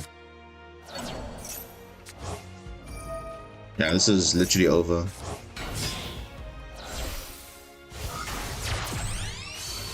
Yeah, this is more than enough damage. More than enough. You just need to make a link, like just push more, and then that's it. That's literally it. You will be fine.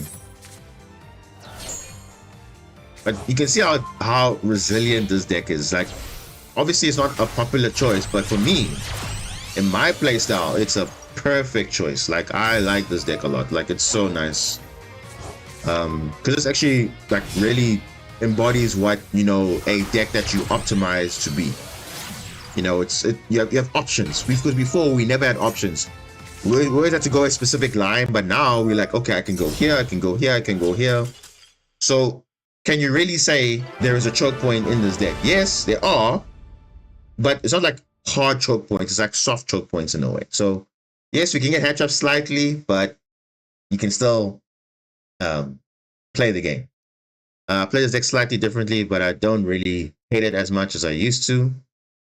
Yeah, I mean, obviously, once you get into it, you'll be like, I actually love this deck again. But for me, I love it. So, and there's a hybrid version. There's a pure engine version. Like there's multiple ways to play it. So if you want to play like you still your hand traps, whatever, you can do that. And you can play obviously just pure gas, like nonstop. Every hand is good, but obviously, it is obviously hand dependent, but it is there. Top replay as well. Okay, let's see. This is a one-turn replay, but okay, let's see.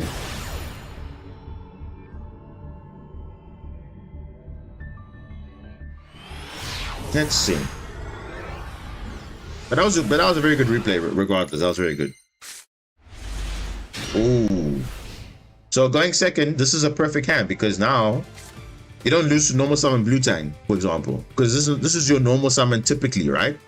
But now look, you have Minstrel, discarding either a Shadow Squad or a Dragoons. Even better, you have Foolish Bearer of Goods, which can give you access to Ice Barrier.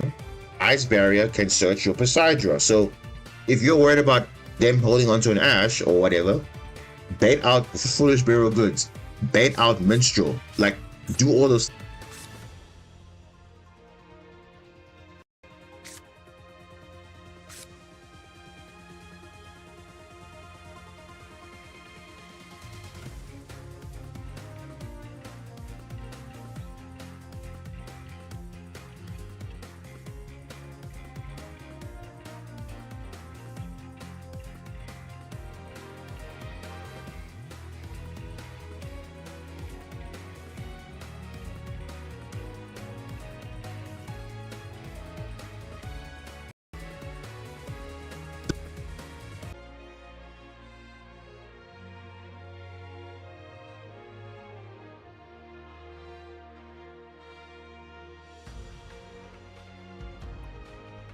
What just happened?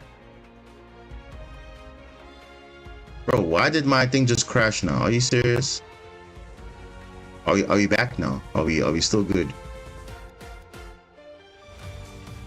Are we back? Can you guys hear me now? Or you can't hear me anymore? That is so weird. Why did it just crash like that? That is so interesting. Is Twitch fine? Is YouTube fine? Is it fine? Because it luckily I was able to respond, and because my OBS just crashed. Like YouTube works now. Okay, does Twitch work? Because I believe we are still live though. Because my OBS just randomly crashed while talking, and I'm like, what? Why is the OBS crashed? So luckily I just managed to react in time and just resume the stream. But still, that's crazy though. But now, can you hear though? You just know Twitch crashed? Okay, but I think Twitch should be fine now. I think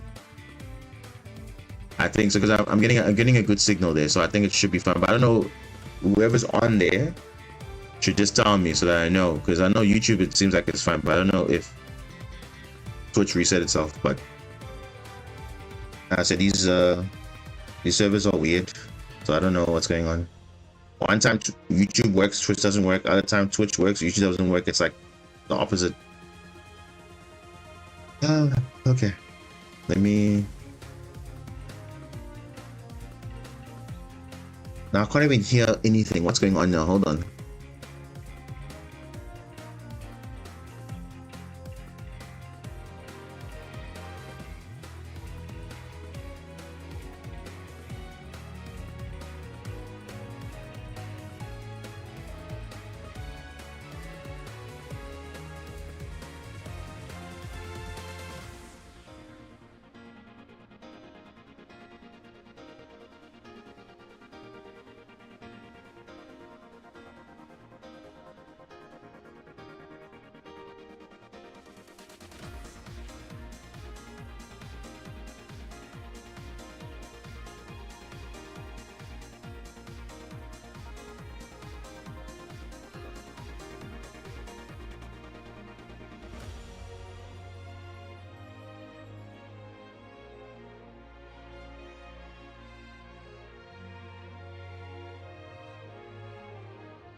Just hold on, guys. I can't hear anything. I don't know. I can't hear. I know you guys can hear, but I can't hear anything.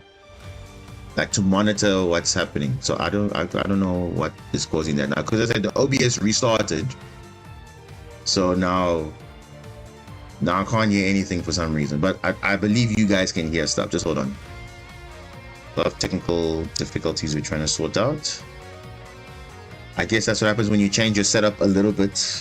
So that's why I always try to not change things, because it's always a nightmare when something doesn't go right and then I have to reset stuff and all that. But it's fine. It's part of it. We'll eventually get there.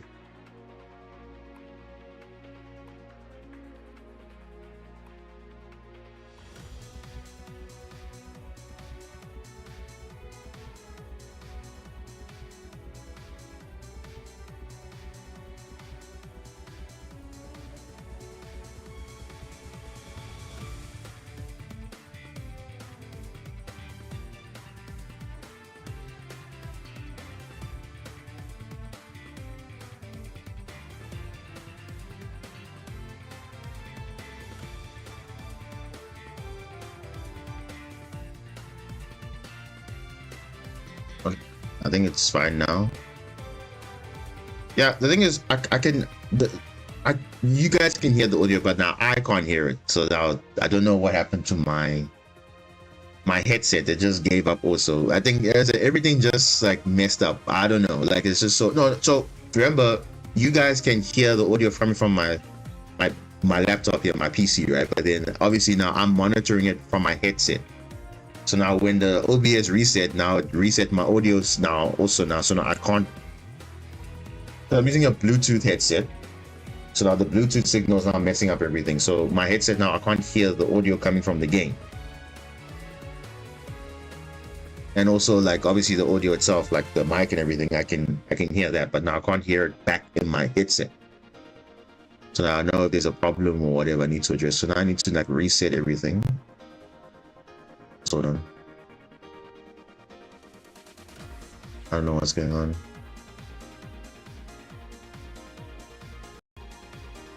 Okay.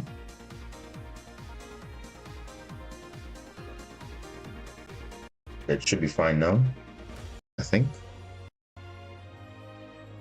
Hold on. There we go. Now, okay, yeah, I just have to reset the connection for the Bluetooth, so I guess it's fine now. I say, guys, if you want to stream one day, you have to know all these things, because clearly you have to make sure your setup is somehow configuring right. Otherwise, if one thing messes up, it messes up everything. Like look now, my whole thing reset, so now I just messed up all my connections. So now I can hear everything clearly now, coming from my headset, so everything's fine now. Okay. So like I was saying, this hand is good for going second, because you have a lot of options. Because remember, usually you would think, okay, I have no summon blue tang, I'm good. But obviously now playing into a board, it's not that great, because you can deal with the normal summon, you pretty much stop playing, pretty much. So you have a lot of flexibility. You can bet obviously your mermail stuff. With minstrel especially, you've already drawn it, so you just pick the hand, see what they have, and you can go obviously foolish pair of goods, searching for level 5 or higher. So it depends what the opponent is playing, of course, but we'll see. Oh, speaking of mermail, okay, mermail is okay. 1 for 1, interesting.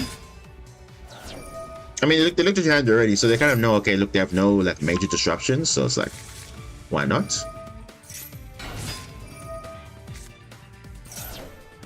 Okay.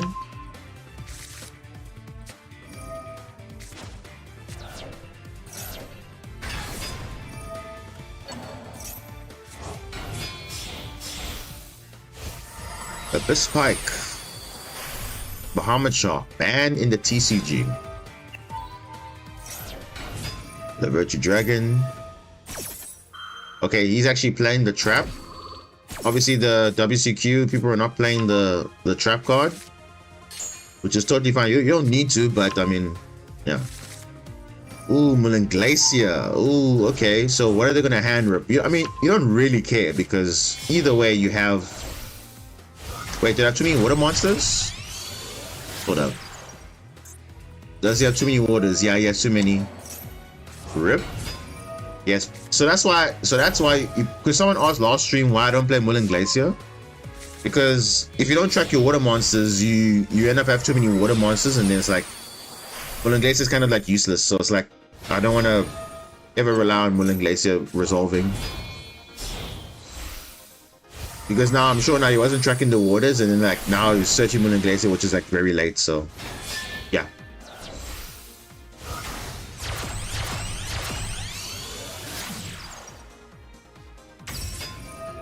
The only thing I cared about was the minstrel, and they got rid of that, so I was protected. Yeah, at least. Yeah, I think he realized. I think what? Time limit. Bro, there's no way this guy ran out of time. There's no way. Like, he was going for was he trying to think, how do I make the best end board possible? Because normally I'm not facing a mirror match. And this is another tip I'm going to give you guys, right? You should not be fearing the mirror match. That actually makes you a lot better than you think, because you think, oh no, I should be playing other decks except mine. But the problem is, if you are like, if you look at the meta, for example, the meta plays against the meta, which means if you face Snake Eye Fiendsmith, you probably also be facing Snake Eye Fiendsmith. So now you have to know in the mirror match what you're going to be doing differently. Because obviously for other decks, you do the standard ways. But in the mirror match, that's where you can see these small differences make a small change. So because in this matchup here, this would have been interesting because I wanted to see what the end board was going to be. And then we play based on that, because that's how you kind of have to play mirror matches. You don't go the normal lines. You go for the lines that, okay, they're not expecting it. Because obviously if you see any mirror match, you notice they don't do the standard play. I mean, yes, you should, but actually you shouldn't, because they know what your weak point is because they play the same deck as you. But where you get the edge is if you are playing other techs in your deck that they're not playing, you can catch them off guard. So like I remember I told you last time, I don't have an issue when it comes to mirror matches per se, because whether it's Mermail or a variant of Mermail, whether it's Sharks or whatever, I don't really worry because I know you're playing the same cards as me, which means I know the advantages and the disadvantages. So it's really it's really a surprise of, oh, you're expecting this, so I'm gonna negate or disrupt here. But it's like, no, I have other plays still. So that's why you see, if you're playing pure decks, it's fine. But if you're playing a deck with something, it's like, oh, the secret surprise. I remember Marin says caught off decks off guard just because of Dominance Impulse. Yeah. I mean, obviously, it's not a popular option. I mean, it is an option, but you don't need to play Impulse in Mirror, but you can. But especially the Marincess side of things, I think that really catches people off guard because, oh, you're playing a Marincess, okay, I can negate. Come with Mermail. Whoa, okay, didn't expect that. Or you're playing Tidal, or you're playing, you know, all these other cards which normally people are not playing because you're catching them off guard. So it's exactly that same principle. So that's why I never worry about, oh, okay, a mirror match, cool, but I know what your weak points are. Like, remember, like I told you guys, in the mirror match, especially for Mermail, the best card is the Mermail King, Neptibus, for example, because that card is triggering on your side and also on your opponent's side when they discard a water, for example. So, you know, in the mirror, if you're going first, for example, you have to make that card. If you're not, you have to make sure you play around that card because that's the card that's going to give you a lot of things. And remember, I'm playing the equip spells. You are not playing the equip spells. So I'm getting extra advantage from that. So you see, I'm getting the edge slightly because I'm playing cards which you are not playing. So, yeah. I think Mina Wayne in the second round could have saved me because how RNG likes to work sometimes. Yeah, true. It does. Yeah, best, you see, I always say best of 3 is so different to best of 1 because even now when I go to TCG when I play locals or what regional, whatever, I never would think, okay, I need to play my best in game one because I know there's another game. So even if I draw a bad hand or whatever, or the opponent has everything outing or whatever, I'm like, okay, cool, next game, surrender. And I know already based on my hand and what was it, I'm not gonna waste time because obviously, you know, TCG is different. There's time. So if you know for a fact you're not gonna win, just scoop it up, go to the next match. It doesn't hurt anybody, because also you're not revealing too much of your deck because it's kind of like a mindset thing. So yeah, the only real cost of a mistake is in round 3. Yeah, exactly. That's the only thing. So obviously if you know, go first, okay, fine, but then they scoop, then turn 2 or game 2 they also go first, of course, then you also scoop, then game 3 is where it matters. So how do I say this? Game 3 for TCG and OCG is Master Duel best of 1, because that's where it matters basically. So you don't really take it seriously in like the first 2. Like obviously if you went first and you won, that's fine, but if you lost, it's not a bad thing because you have game 2 still. Obviously if you get 2-0, that's a different story, but yeah, that's just a different story. So that's the equivalent, I would say, best of 3. The third game is basically Master Duel's best of 1. Hey, by the way, I suggested a few people your deck list with my cards I throw in there. That's perfectly fine, because remember the core is pretty much the same. Then you can just pick and choose what other flex spots you want to put in, but I mean it's literally there, so it's fine.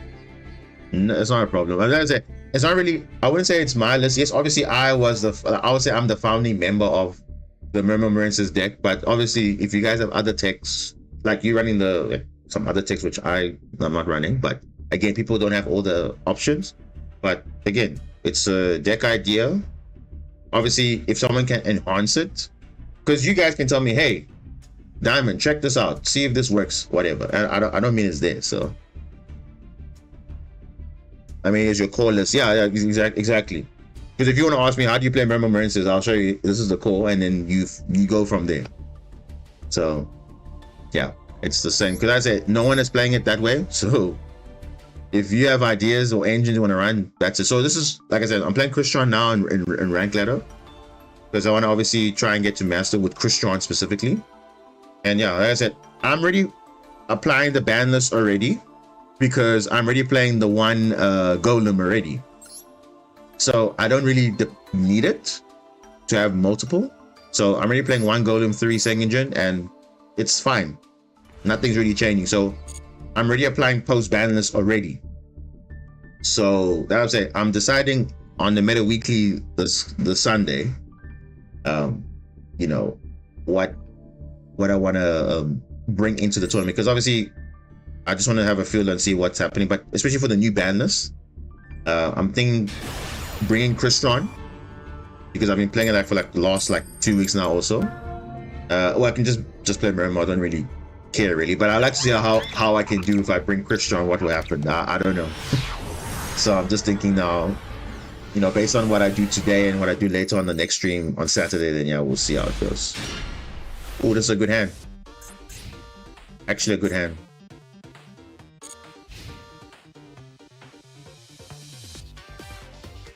Very good hand, actually. Ah, Fiendsmith, of course. Of course, Fiendsmith.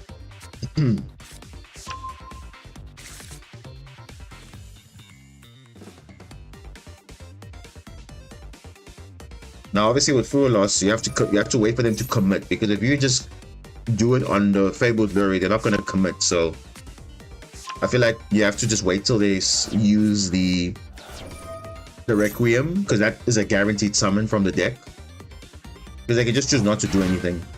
It's like from here. So yeah, let's see what they do.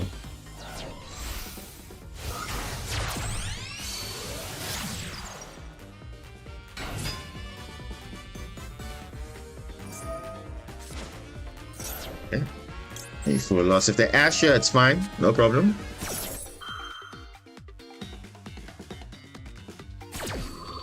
Ash, okay. Oh, and by the way, I did win a match somehow because I used Minstrel to banish Maxi. Yeah, I think they definitely misclicked. Raigeki, nice. That puts more pressure on them to use a negate like a Desiree or something like that, so that's fine. Or they can just do nothing and I just win the game on the spot because, yeah, I have Kashira Ogre, I have the Millennium Engine in my hand, literally. And yeah, that alone is enough.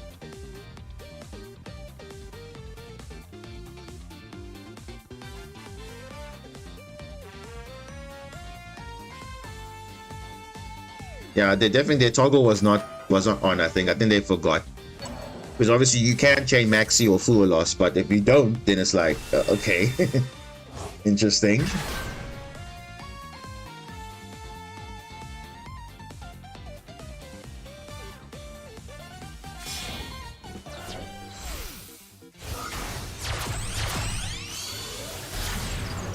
SP, easy.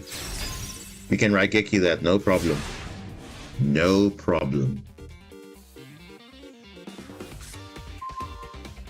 Oh, we can imperm it. I mean, yeah, nah.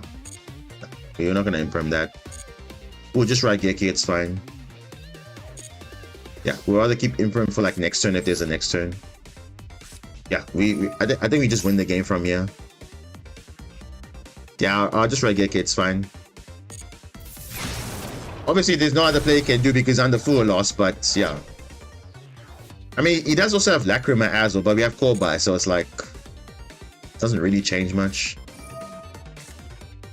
Oh, Full Loss. Nah, actually, again, that's why I have the Millennium Engine, because you don't really care about that, actually. You don't.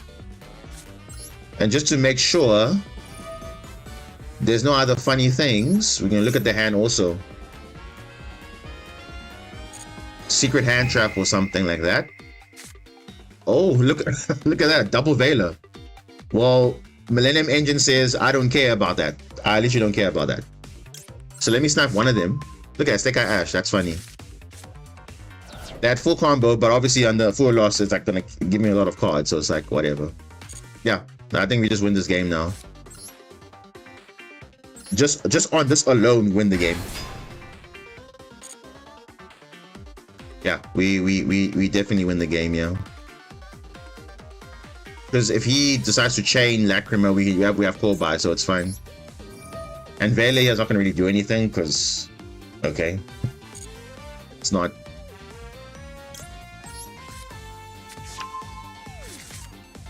Too easy, yeah.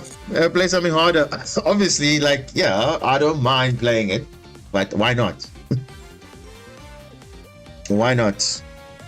Okay, I think we're gonna do.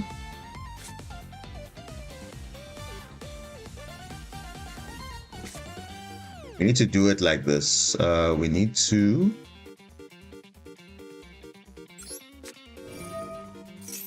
Didn't know you play non-water? I mean, it's still Crystron. I'll still consider it as a water deck. Just that the difference is, there's more flexibility in Crystron than obviously Murmur Marinces, of course, because there's no like hard like attribute lock, for example. That's the only difference. That's the only difference, I would say.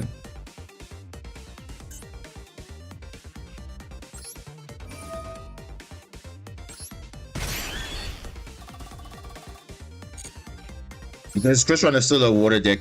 I don't care what anyone thinks. Like, that is what I think. It is still a water deck. So for me, it will always be a water deck. Obviously, the engines itself is not, but it's still a water deck in kind. So it's like fine. Yeah, I think we just. No, guys. If I was playing Fiendsmith, you would know when I'm playing Fiendsmith. You would know. I'm not playing Fiendsmith. I mean, I have the cards, but I'm not playing it. Yeah, no, we win the game, yeah.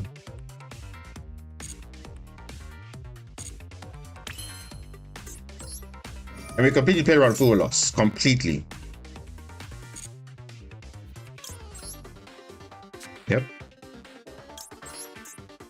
That's it. So completely full loss, no problem. Got lethal damage on field. That's fine. Extra deck monster, no problem. Doesn't really matter. We still win the game. You summon the. You want to use the Lacrima? Okay, I have 4-buy, so doesn't matter. I would have used this Millennium engine to get to my Christian engine, so it's the same. Okay.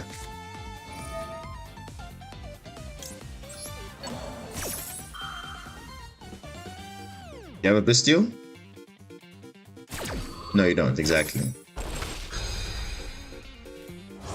Yeah.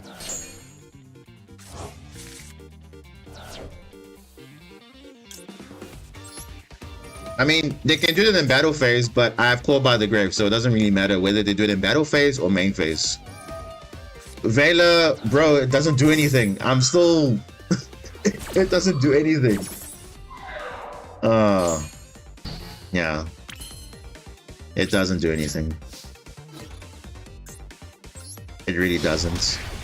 Under 4 summons, by the way. Under 4 summons. So even under Nibiru, you're still good. Like, it doesn't. Like I said, this is post-Banlist Christian. I've always been playing it like that. It's like perfect. So obviously, if you don't open any Christian cards, you can still get access to your Christian cards. But in this case, if you're going second, you go for lethal easy. No commitment. Obviously, if they're disrupted, that's fine. You have other plays still. But yeah, you see that was full loss, like pretty much 1 draw only. And remember, even the Veilers were not useful against the Millennium because they activate from the spell trap though. So it's like, same thing.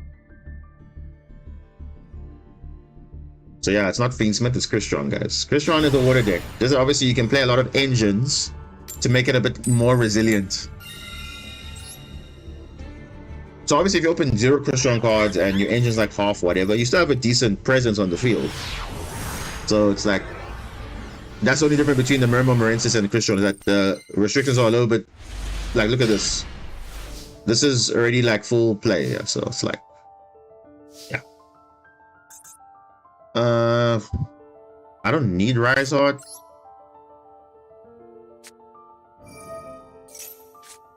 Yeah, actually, you know, I'm gonna do this. Christian card, I already have Sulfur. Yeah, okay. Alright, that's fine. I already have Sulfur, which is, this is fine. Does Golem to 1 hurt the deck's ability? No, it doesn't. It doesn't. It doesn't. It doesn't. Because it just means that you have slightly less. So if you open both, then it feels like a brick sometimes, but it's actually not. It's actually not. Yeah, let me just use this now.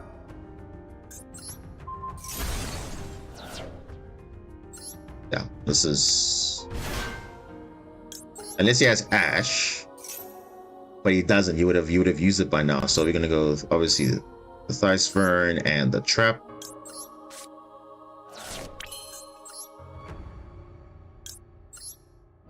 I'm gonna search for the monster. Stalos. Yeah, I would have. Yeah, I don't know. Using Purge, I don't know when you actually would use it, but yeah, that's just me. Interesting.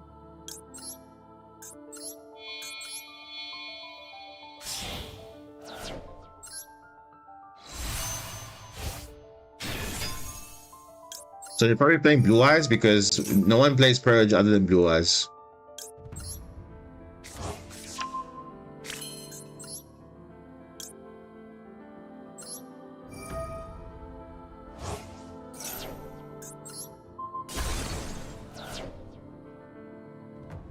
Yeah, 2 5s, yeah.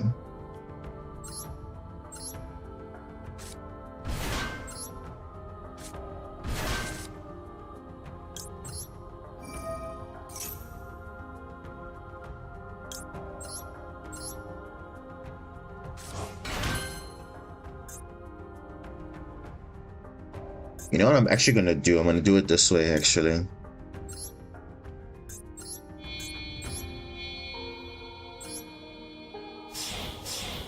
gonna go Nova, Infinity.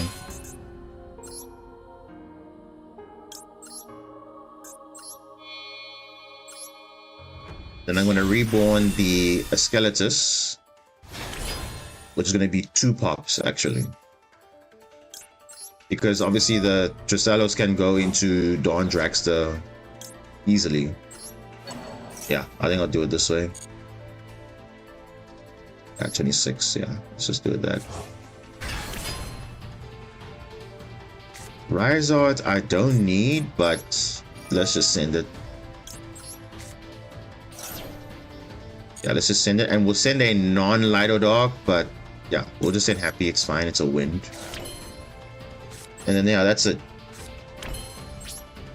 Not bad. I mean, it's Blue Eyes, so we'll see what they have. Even though air art might be controversial, so you compromise for free to play, exactly, yeah. I guess so.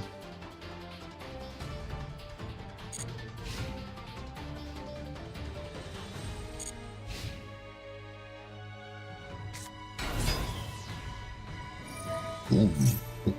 Ooh. Yeah, I mean either way, we have a lot of, yeah, well, let me just do this now. Because I can negate 2 cards. Remember Marintis is a budget-friendly starter deck. It is literally budget-friendly. Like, there's a lot of SRs in there. It's like very few URs. Very few.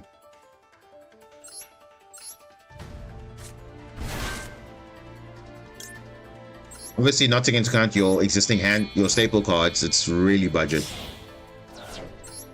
Whereas Pure Mermail is like super expensive. If it's not, I wouldn't say it's budget friendly.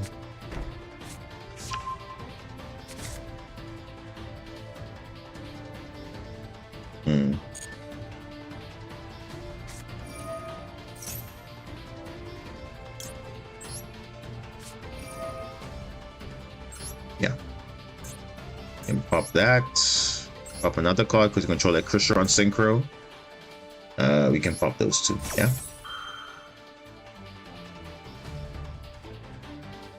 Then we have Dawn Drax to negate something else. So you see, it's like good trade-off here.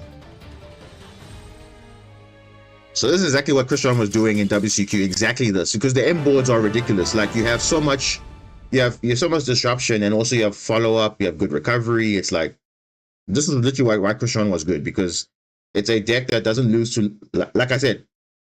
You're probably wondering why I've been playing water decks the whole time, because again, you literally are not losing to the meta so easily.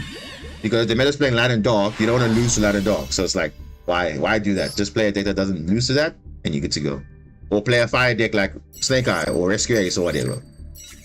That's why Fire King was so good, because again, doesn't lose to that. It just doesn't. Like, now you see Blue Eyes. They can't do anything. Once you have a full board, it's like very difficult to come back. Even though you might have Prime Might or whatever, no. And remember, mind you, Crystron just got like, I think 4 or 5 cards. Just 4 or 5 cards, but yet it just changed the whole deck. The same thing with Mermail. 4 or 5 cards, it changed the entire deck. So, imagine Maurice is getting such kind of support like that. Oh no, this is a bad hand. This is a really bad hand. Because the wrong Kashira I opened. I was supposed to open Kashira Fenrir. Fenrir will give me Rise Art, then I can do some actual plays. But now, I'm missing the other Kashira, or missing the rates off just to make it better. But okay. That's the best we can do. I mean, we do have hand traps. So again, the trade-off. You have hand traps at least, even though you didn't open well. You still got some interruptions at least. I don't need this trap. Yeah, this is the only thing we can do, and that's that. But we have 3 interruptions at least.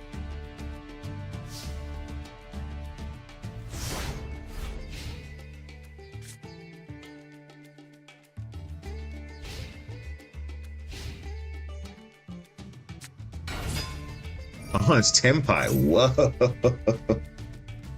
Tempai. Yeah, I'm gonna Veiler this, because actually I'm gonna keep for if they have other stuff.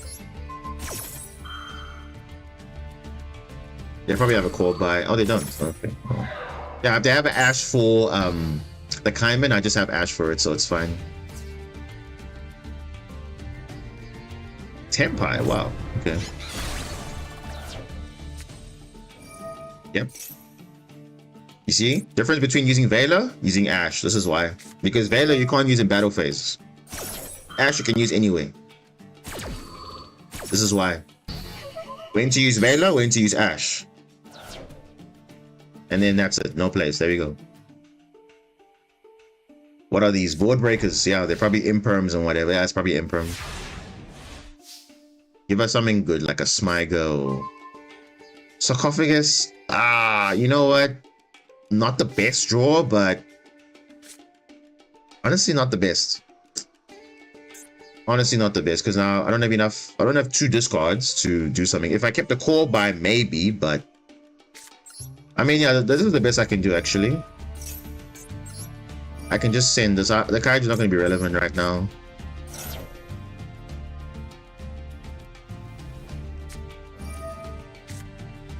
Oh, Ash. No, I'm not gonna Ash that. It's fine. Because obviously this one, it's not like a infinite thing. He has to draw something. So let's hope he doesn't draw anything, then I can still play. Because if I call by that, then it's like, okay, but if I can call by something relevant like a Chandra or whatever, if he wants to reborn it, then it's like, what can you do from there? Nothing. If this guy opens Chandra or Dora, I'll be like, GG, bro. Or Genroku, yeah. Watch him hard open. Watch him hard open, maybe a Feather Duster or something. Yeah, he's got nothing. So we got a lifeline. Give us a Crystron starter or give us a Millennium card. Give us anything, bro, and we are good. You can just negate Genroku. Yeah. I don't have cross out, yeah, I have call by, so I'd rather keep call by for that. Because negating Ash is not gonna be impactful. Oh, call buying it, because I've already used it and I only have 1 anyway, so it's like. Yeah, these are definitely imperms and call buys, definitely. Or droplet, could be.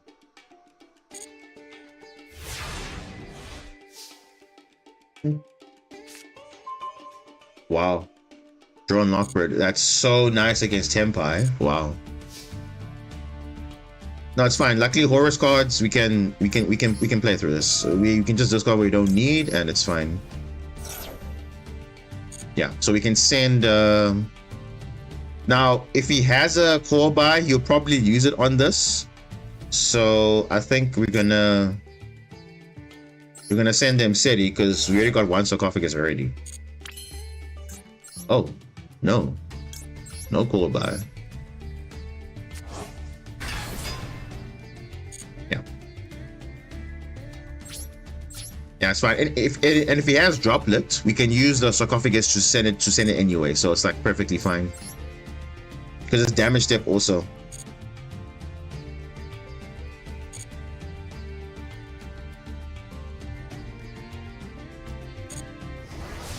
No.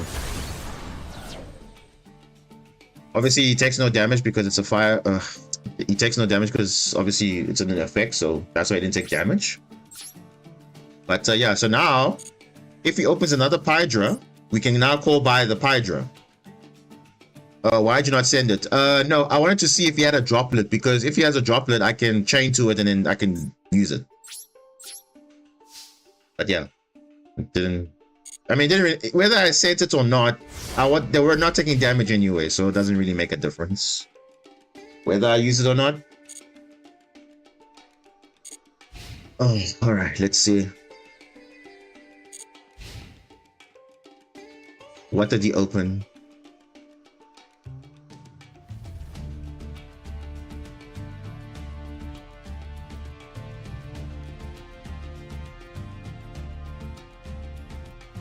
I mean, if I don't see Crystron cards, Horus is going to be coming very soon, and it's like, okay, very difficult to beat after that. Once the Horus board is set up, very, very difficult. I mean, those are probably imperms, I think. Because Horus cards don't really care about Imperm. They are beat sticks pretty much, and they just keep coming back, coming back, coming back. Or is he scooping? He's like, I don't have a chance here. If I don't draw anything, I'm gonna lose probably.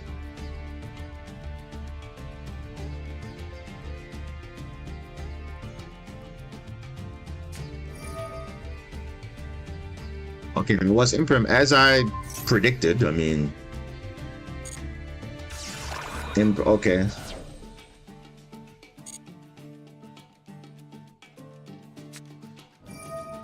Lightning Storm.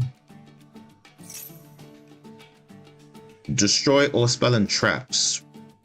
Okay, so that means I'll just call by oh, so he did that so that if he activates, it sends a card on the field. Makes sense. So I'm just gonna chain this.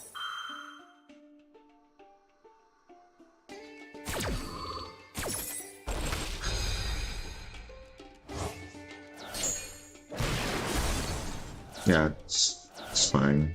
Yeah, because this would have triggered to send that card, but it's fine. Let's see what he has. That's a hand trap. Dead. Literally dead.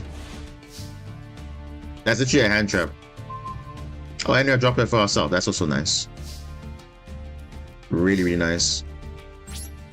Yeah, it's like he's literally, and that's the thing. Tenpai, their consistency has really hurt them a lot because they don't have those maximum starters that they used to have. 3 Chandra, 3 Kaiman. Like, no. Even Sangen Summoning 2. No, they don't have that consistency anymore. So it is fine. Yeah, we're definitely gonna set droplets. So,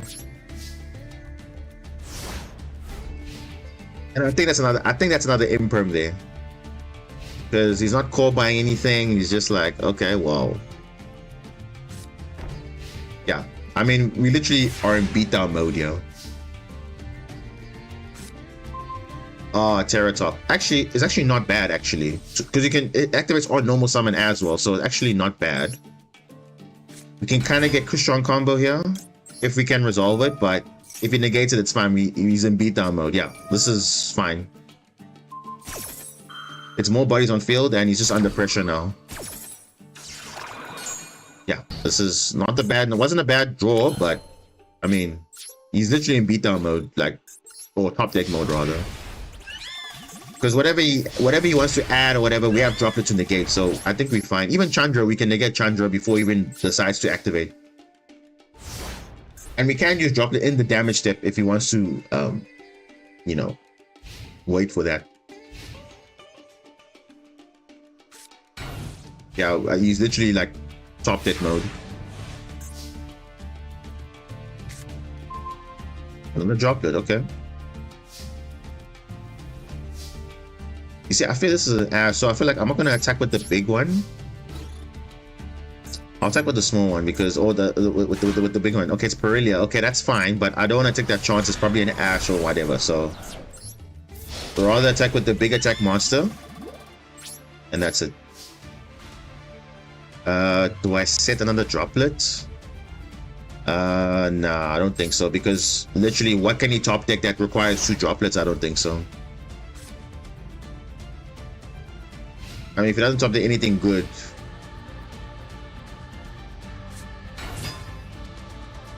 Ooh, Genroku. So what I'm gonna do, do I Genroku now or wait? I think I'll wait, because I have another droplet anyway, so it's fine. I'll wait. I mean, I could send Terratop, then obviously he can't respond to it, but I'd rather wait and see what he does. I'd rather wait, because this is only play. I'd rather wait. Whatever the monster he summons, I can droplet. It's fine. Doesn't change anything. And I have another droplet to negate also. Yeah, this is fine. He only has Genroku. Yeah, Chandra. Yeah, this is the only one that makes sense.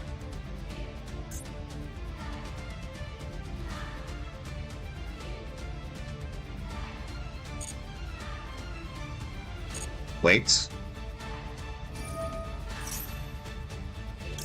There we go. Do I send the other one? Yeah, no, I think I'll send this.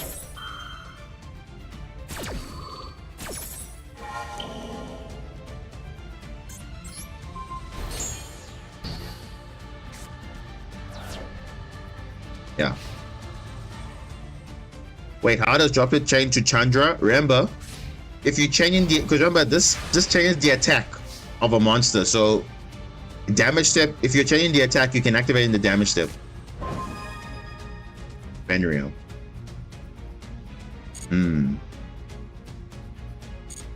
Benrio. So remember, changing the attack affects the damage step, because remember you're doing damage calculation, so damage includes attack.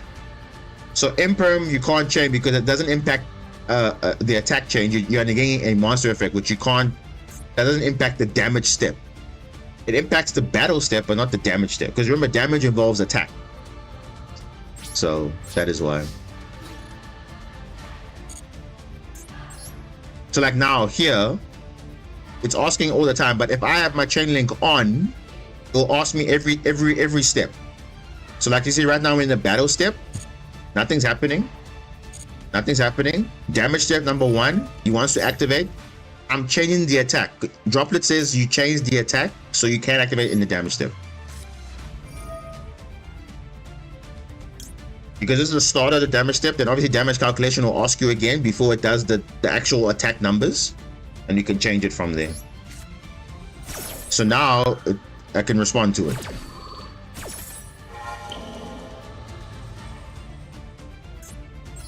Now what would be really sad is that if he draws the one that the green one, if he draws the green one, we're pretty much gonna lose, because he can reborn the Chandra and then pretty much win from there. But let's just hope he doesn't draw that.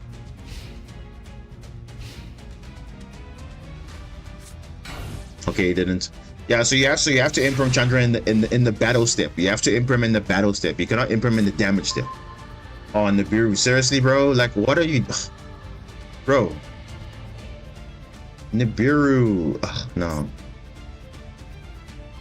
Please just scoop already. Nah, he's not gonna scoop. Ah, come on, bro. Like, if he opens the green one, I pretty much lose. Ghost spell, bro. Come on, dude. Like, don't do this to me now. If he opens even if he opens the Pydra Azure, is also good because he can just push through this. Or the field spell, like, bro, he's just gonna have a lifeline here.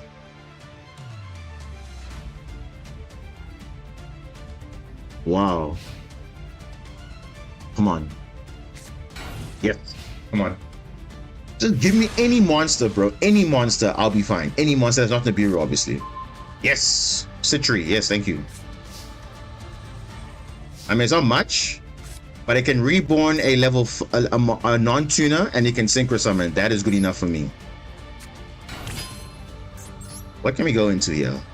Clockwork, nah. Now, the thing is, what are the odds of this? I need, yeah, no, this is enough. This is enough. A Ghost Ogre. Look at that, all these hand traps, bro. All of them. Citri, thank goodness. So you see, Tempire really doesn't have a lot of consistency, so that's why I wouldn't even... And you see, they heavily rely on hand traps. Whereas a deck like Ancient Gear naturally breaks boards because their cards in engine are brilliant. So you don't really rely on the hand traps per se. But yeah, that is that. Can you play Memo Rinses for one game? Okay, yeah, why not? Why not? Why not? What I'm gonna play, hybrid, or I guess you go hybrid.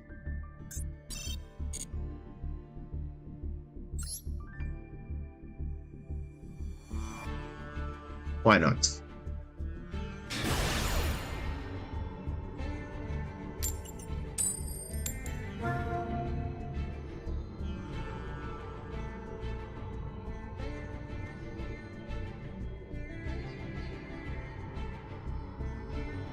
Going second. Okay, no problem. Let's see how we fare going second.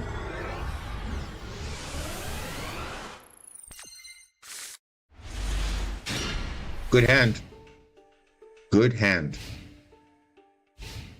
Good hand. Memento. Okay. Memento. And obviously, you know, Memento with no hand traps specifically, it's kind of rough. If they go into pair and die smasher, I'll be like, wow, really? Then it's pretty much GG from there. Because I classify Memento, Mermail, and Christian the same. They are decent decks. They pretty much have all the good stuff. They're kind of resilient to hand traps, relatively consistent, and obviously they have good recovery. And yeah, they can make good boards. Even if you get somewhat interrupted, you can still make a half-watt decent board. It's flexible. Only Mermail is not so flexible compared to Christian, but the only thing is, all those decks are relatively expensive. Relatively. So relative is like, okay, your SR and UR comparison. Christian really is relatively expensive, yeah. But I would say Christian is more because Christian only has URs because of the new stuff. That's all. But other than that, the main cards are not that like expensive. Because you need 2 extra deck. Okay, we're talking about Christian core. Obviously, remember whenever we talk about decks, we never talk about the full deck with hand traps. When we're talking about the core of a deck, it's about you need 2 Skeletus, which is UR. You need 2 Tusalos, which is UR. You need 3 Inclusion. And that's what? That's 7 URs you need. And I think if you look at most decks, I mean, 7 UR is not that bad. Whereas you compare it to Memento, how many cards Memento has that are UR, which you need like, you know, so Anguish is a 3 of. The combined creation is a 1 of. The creation king is another 1 of, and that's it. Everything else is SR and below. Oh, and the Sleepy, another 1 of, I think. Yeah, so 3 Anguish, 1 Sleepy, 1 combined creation, 1 creation. Or oh no, you play 2. Actually, you play 2 creation king. Actually, 2 creation king, 1 combined creation, 3 Anguish, and 1 Sleepy. 7 UR. So it's the same. So Memento and Christian are the more like UR friendly kind of budget decks. Mermail, if you look at Mermail, you need 3 Neptibus. You need 3 Shadow Squad. You need 1 Dragon Lord. And that's it. That's it. Isn't it? I think that's it. I think so. Let me have a look. Yeah, you need 3 Neptibus, 3 Shadow Squad. That's 6. And then you need Poseidon. Oh, and you need Mermail Abyslacia. Let's add that also. So, but obviously remember, these are old cards. Abyslacia and Neptibus. Right? But they're still part of the core. So 3 Neptibus, 3 Shadow Squad. That's 6 URs already. And then Abyslacia and Dragon Lord is 2. So that's 8. Right? But then most people are playing 2 Dragon Lords. So let's say, by worst case scenario, you need 8. Then the rest, oh, and you need Abyss-Gaio, so that's 9. Yo, okay. So actually, 9 URs for Mermail. Yeah, I would say that's relatively, and remember, that's not taking into account also your other extra deck cards. Your Lavertu Dragon, your Dragites, you know, your other stuff, Gemir. So it actually starts becoming a bit expensive once you look at the other stuff to pull. To play the deck functionally, obviously. So at 9 URs for Mermail, that's a bit and obviously some of them are old cards, but still, it's quite expensive. 9 euros is expensive. Like obviously nothing compared on the level of like other decks, but I mean look at Branded now. Branded before was not that expensive per se, but now since the old arts are there, Branded has become expensive for no reason because you can only get them in those packs. There's our 3 Eluber, 2 Cartesia, I think. That's 5. 2 Branded Fusion, which you can get from Structure Deck, but then is if you have if you got the campaign code though. But I know I don't have the Structure Deck. I mean, I've given my code to people, but I haven't got the Structure Deck.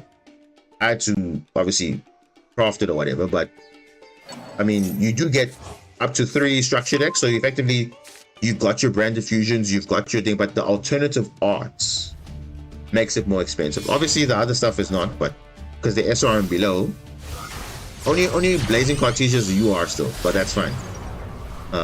The rest are there.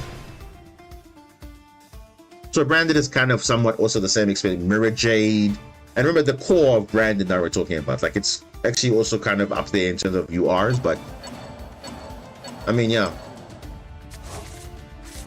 I think for budget URs, I would still say Memento, Crystron, and Mermail are relatively there, but Mermail is way up there.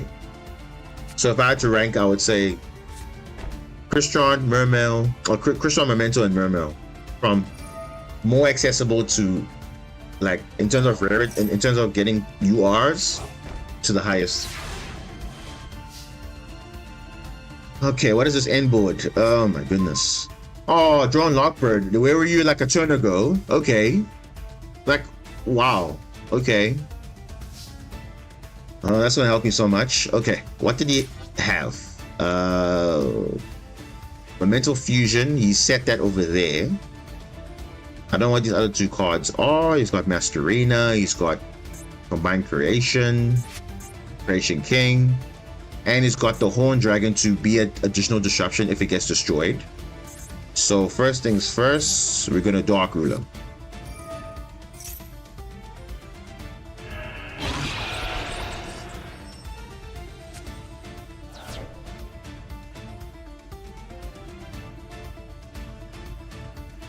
Joe doesn't work against Memento, but remember there are certain points where it can affect them. Now, obviously you have to send all their cards, but it does minimize their resources a little bit. So even though it doesn't hurt them like fundamentally, it does hurt them somewhere. Because obviously they're sending their cards, but if you do it early, like you see, I could have prevented all those searches, for example. They would have to now send it manually to the grave to act it to get it back. But getting the field spell, all that stuff, I would have stopped most of it. So it doesn't like stop them completely, but it does shut down like, you know, getting the other searches that they would have gotten later on in the combo. So obviously it would have been nice to have it, but this is fine too.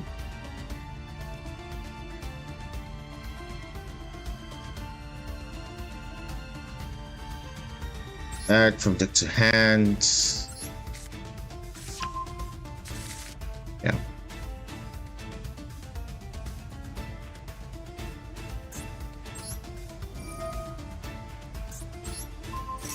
So now they can't use Memento Fusion, so we've shut that down. Not really, because you can recover them with Acheron or Carib. Yes, but I'm saying it all depends. Obviously, they opened with the horse first, and they sent the cards. But the moment they added the first card they added, I would have obviously drawn them at that point. Then they'll have to think, how do I get the other cards there? That's all. So I didn't. Let's see if I have to go back to the chain log quickly. What did they have? Like you see the Anguish here, I would have drawn here. Then obviously now all this other stuff, getting Memento Fusion, destroying it, you know, all that stuff is the same. Like, and obviously they have it, so it's like, all right, fine. So yeah, okay, but let's see what we can do here. Let us see.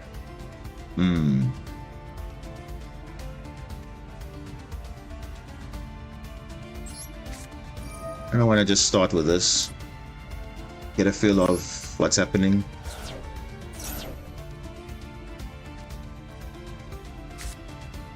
Okay, so there's an Ash, a Mace, and a Goblin. Okay.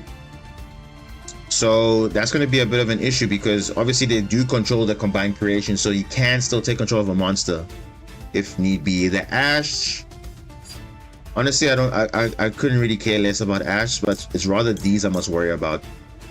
Cannot target monsters. Okay, that's fine. They're all negated anyway. So the main one is probably the Mace. So I'll probably get rid of the Mace.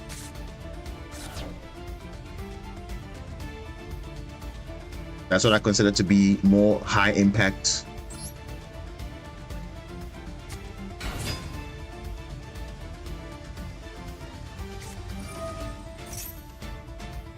Okay, you can still use this, yeah, to destroy. Yeah, and like I said, you see what I'm saying, guys? The weakness of this, when you have a normal summon like that, now your whole play is done now, pretty much. So you had a second bone party, basically. As you can see, he had a second one.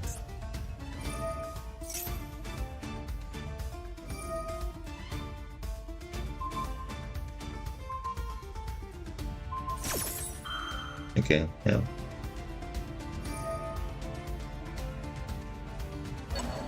So you're saying Joel wouldn't have mattered, but actually it would have mattered because all this field spell and everything would have not been searched, definitely.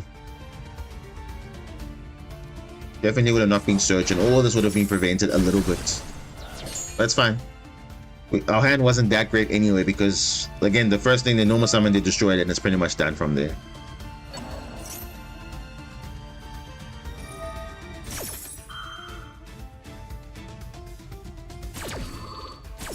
And also, they also had the Mace also to take control of the normal summon also. So there are many ways to play around that.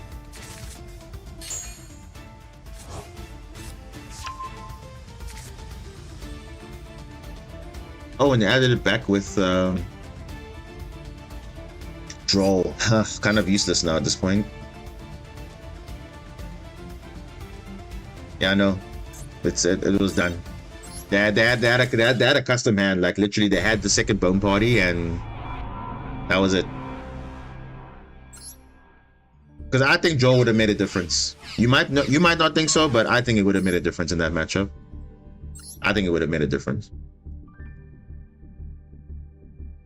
Because if their hand is not good enough, then they have to now rely on other ways to get the cards that they want. So Joel will force them to do some unusual lines, basically. But it seemed like they had the perfect hand to play through whatever I basically had, so it's like fine.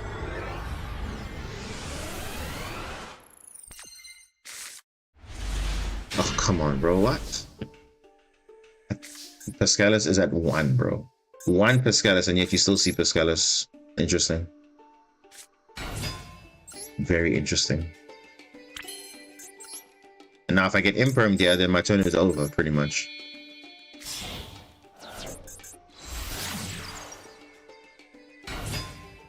I mean, I do have Ash, Imperm, Nibiru, but sometimes it's not even enough also.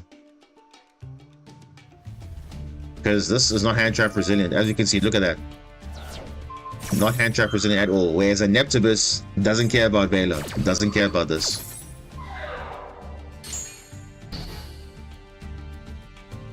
It is what it is. So it's fine. And that's what I'm saying. That's the weakness of weak normal summons, because they don't do much. This might be a total ego or pride thing talking, but I feel like there are a few Memento players that actually play better than I do. Probably. Bingo Machine Go. Is that a good Ash? I don't agree with that. I don't agree with that, because this guy might have wishes in his hand already. What did I say? Yeah. Obviously, if you played a certain way, I mean, oh, look at that. He had an Ash. Ash and Velo. Watch him have called by as well.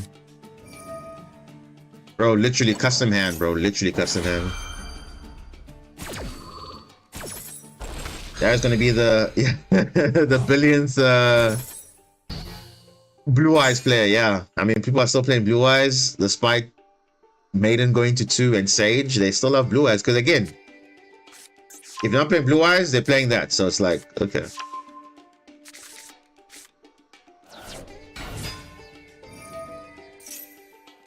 And again, I don't agree with impriming this because they can search Maiden. I don't care about that. They're gonna play it in the Nibiru. They know that it's there, so.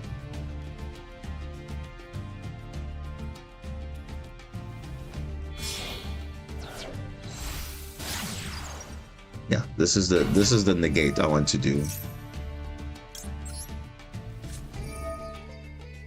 Very, very good negate. I wouldn't Ash this. I would Veiler and Imperm this where possible, obviously. Yeah, but if you have no other choice, then you have to do that. Betty has cross out probably.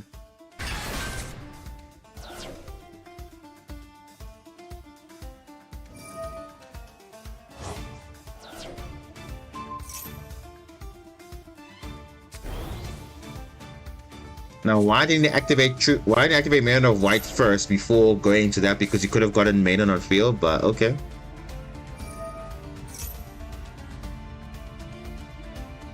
Set Majesty probably, because I mean, there's no other thing you can search. You've used everything else. Ultimate Fusion.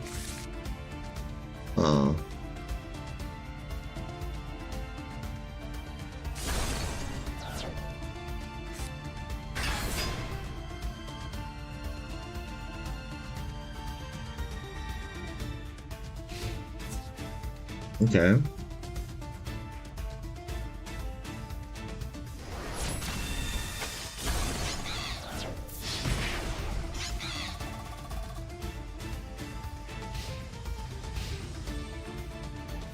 And that's it. Like, what?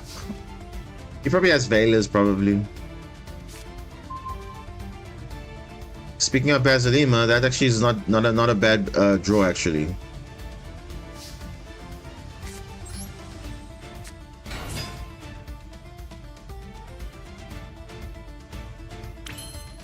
You know what I'm saying? Remember, if you are playing a good deck, your mistakes don't really your mistakes are not noticeable.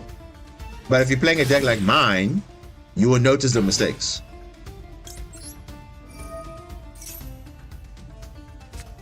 Yeah, he has Veilers, so yeah. I'm saying, because even if he makes a lot of misplays, the deck doesn't show that it has like a lot of flaws, so it's like fine still.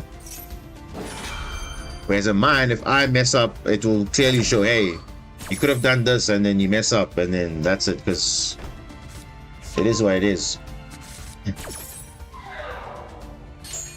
Yeah, I pretty much just lose now, because he's got like the custom hand, literally. Like, wow. And obviously, I also had a bad hand as well, so it doesn't also help that, you know, I opened like the worst opener in Pascalis, because it's a one-of, but yeah. But to be fair though, they also had a Veiler and an Ash, so even if I had Neptibus, I would have been negated twice. Veiler and obviously Ash on Shadow Squad, so either way, this guy had a custom hand regardless.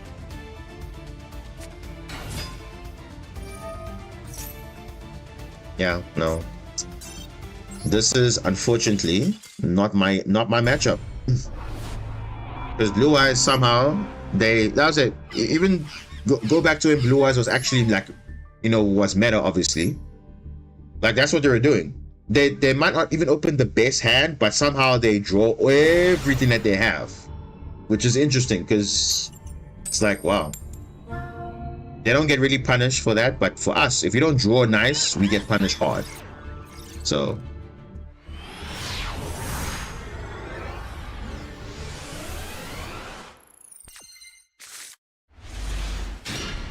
okay, this is a little bit better. A little bit. Not a lot, just a little bit. Oh, set 1. Okay.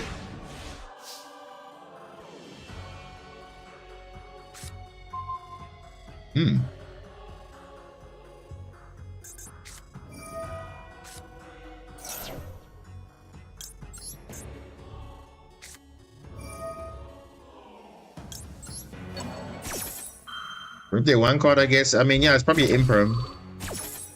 It probably is, but Maxi is, yeah, problem. Oh, rip the 2 cards. Yeah, I mean, if we can.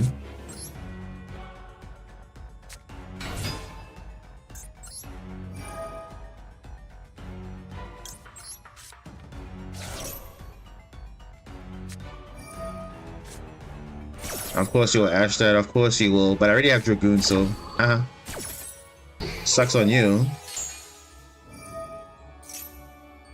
You have Call by the Grave? Of course you do, bro. Like, wow. Dude, what are the odds of that? What are the odds of that? That's it, custom hands, guys. People are getting custom hands, literally. They don't have much, but they somehow have a custom hand.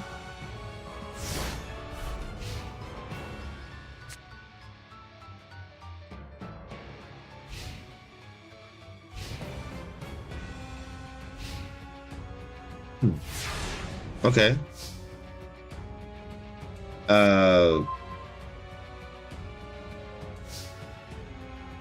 Okay. All right. Let's try again.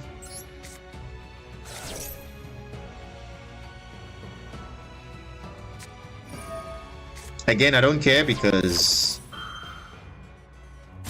I've already got the Dragoon in my hand already, so I'm just now trying to close this game out. Bro, what hand is this, bro? You got Ash and Vela again?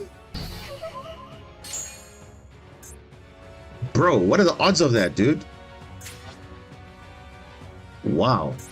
Okay, well, that changes things. Alright. Bro, this guy had like the most custom hand ever, bro. Literally.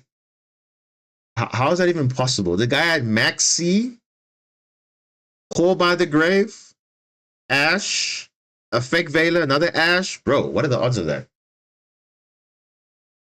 You've been playing Ice Shade? No, it's just one. It's just one card, and yeah, it's just one Ice Shade.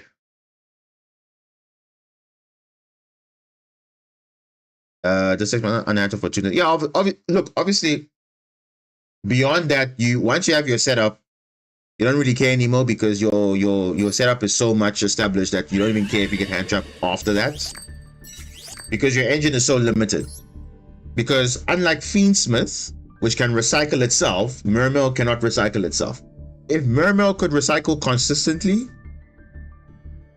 then yeah. But unfortunately, their trap card or the spell card only recovers, shuffles back into the deck, but you don't draw a card. So it's like, that's the only thing about it. That's the only thing.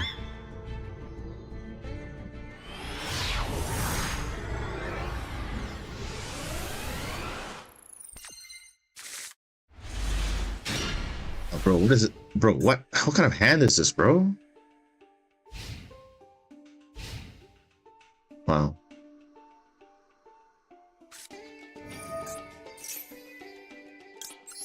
Fusion deployment. Is this Tillerman or branded? It's probably branded.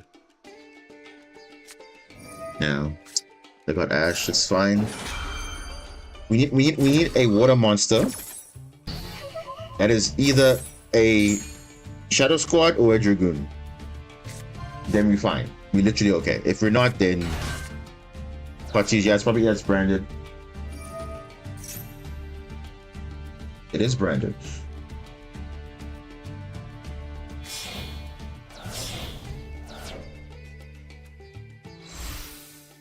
Branded.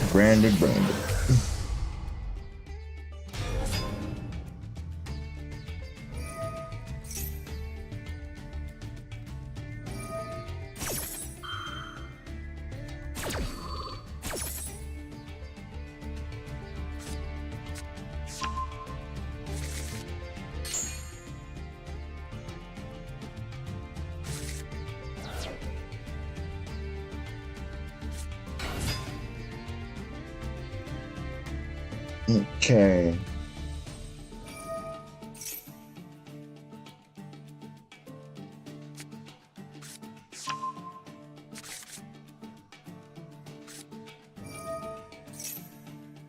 I mean, at least we can kind of play around Mirror Jade, but the thing is, if he has the Quim, that's going to be another problem because he can just reborn it.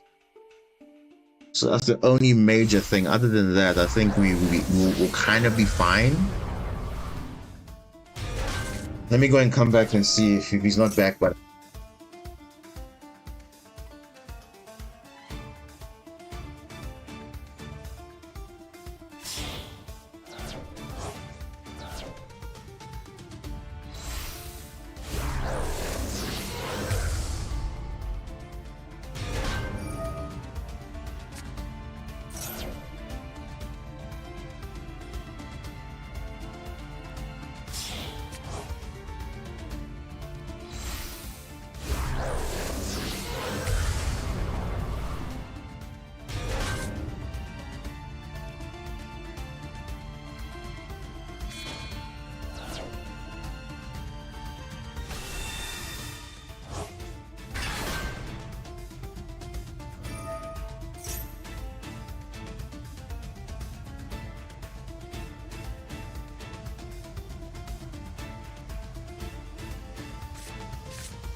Mirror Jade, Rebellion, and maybe the Banishment, maybe to make Light and Darkness, I guess.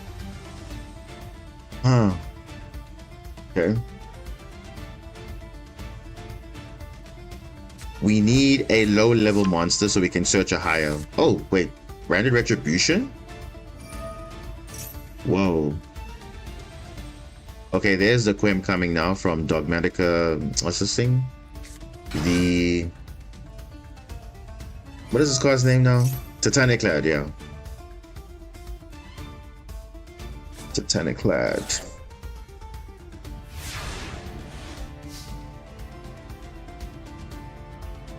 Okay. Oh, no, man, it's not. Yeah. Not what I wanted, because now he can negate with Branded Retribution, though. That's the thing. Because he can either return this on the field or return 2 monsters that mentioned Fall of Albaz as a fusion material, which he does have. So it's kind of like, the hand is not that good, man. It's not. Because obviously level 8, we can only search another level 7 or higher, which we do have. I mean, but it's not good enough, though. It's not good enough.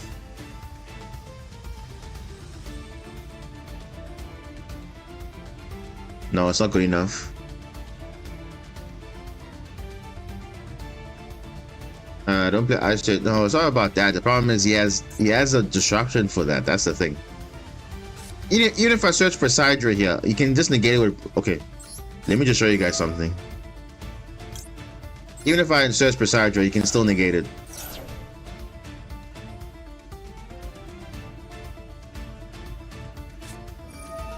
Yeah, more of that too. That also works. Yeah, I know. That board is I don't have any other plays. I can't play through that. There's nothing I can do there. I can kaiju the Mirror Jade, but that's not going to do anything. You can just reborn it with Quim anyway, so it's like no real purpose. No real purpose there. So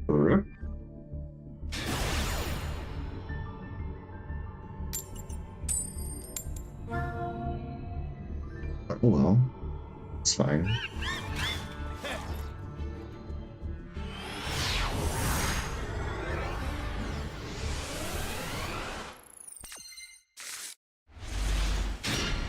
Oh no, this is not good. Why are we drawing all the bad cards now? What's happening? What is going on? What is happening, game? What is happening?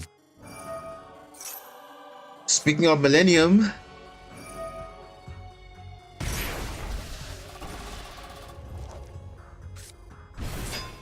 No, the issue is not about making it work. It will work, but the problem is I don't know what the end board is going to be. That's the problem. Because obviously, yes, Ron and Shadow Squad is perfect, but the problem is this is supposed to be in the deck because you're going second, remember? Because you don't play another copy of this. So going second is kind of like a bit different now, but these two are fine. But this is like the problem. Because now I'm summon Neptibus from the deck, and I don't want to summon Neptibus because I'm going second. I'm not going first.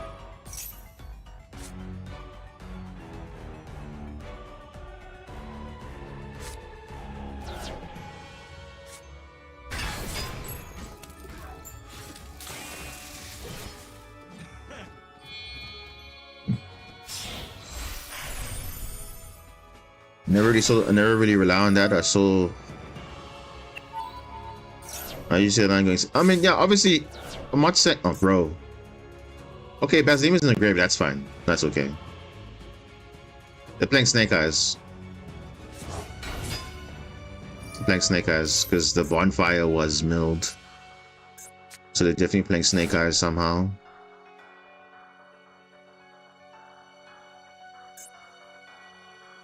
Look, I'm not saying this card here is like you need it for going second, but it makes it easier.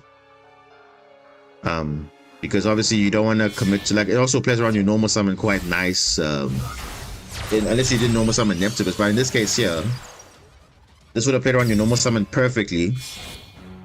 But it's fine. We can manage it. It just depends what the end board's going to be. But ideally, I would have liked this to be in the deck, but this is still fine too.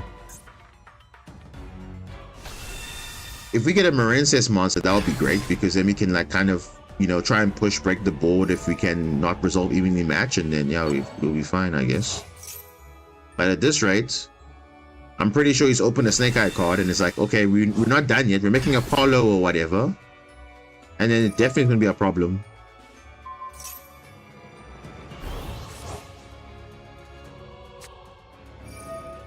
Yeah, he's not done. Look at that. Bro, what is that, bro? That is disgusting. Are you kidding me? Millennium, one card. Zombie Vampire, okay, fine. But then you got Diabellstar as well, one card. Like, what is that, bro? And he's not even done. He's still combing off still. He's not even done. Oh my gosh, this is disgusting, bro, honestly.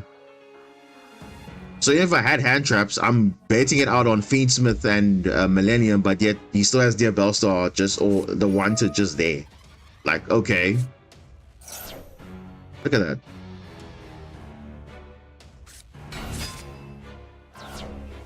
That's why this deck is so good, because you see, you can worry about all your hand traps on Millennium, on Fiendsmith, but yet he still has Snake Eye combo. And that's the main play, because that's just getting bodies on field for link spamming. That's it. But bro, I don't understand. Like it feels like a custom hand, because how is that even possible? And I'm pretty sure he has hand traps there. Those other two cards that he has, I'm sure it's hand traps. So it makes it even worse, because he's playing with basically two cards in his hand. So that's why in this deck there's a lot of one card combos, but the one card combos do way too much, I think, because you stop one, go to another one. You see, for us, we are working with a combination of combos. So if one works and you don't have anything else, you kind of stop. Whereas here they keep pushing. So that's the scary part about this deck. That's why it's so good, because it's just so hand trap resilient. Going first or even going second even. But that's why you see the Snake Eye Oak here. That play won't be a thing anymore. When I see now they used Snake Eye Ash to I think they search for, yeah, they search for, I think, popular or whatever. Then I see Ash sends popular, and then they summon Oak from the deck. There's no more that option anymore going forward. Well, post Banlist obviously, but that's basically going to be like a less option now. Look at this board. Look at that. Desiree, probably an Apollo, because you can make sequence. Haribo, and then obviously the engraver into Apollo as well. Like, ugh, too much. Way too much going on. Oh, Promethean as well. And someone's telling me that this deck is fair and balanced. How is this deck fair and balanced? It's not fair and balanced.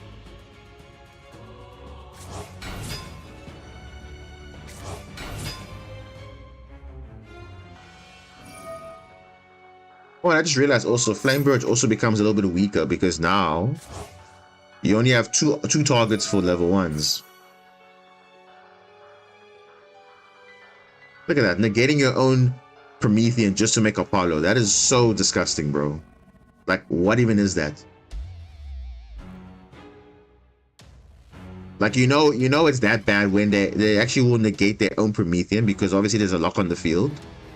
You can just bypass that. Like, it's just not right, though. Because, let's be honest, would you rather play Snake Eye Fiendsmith or rather play Crystron?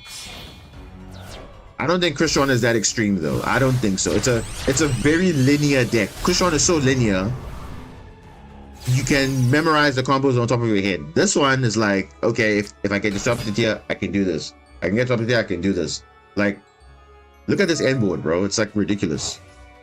There's layered interruptions, but not as much as like other decks, because this one is like way too much.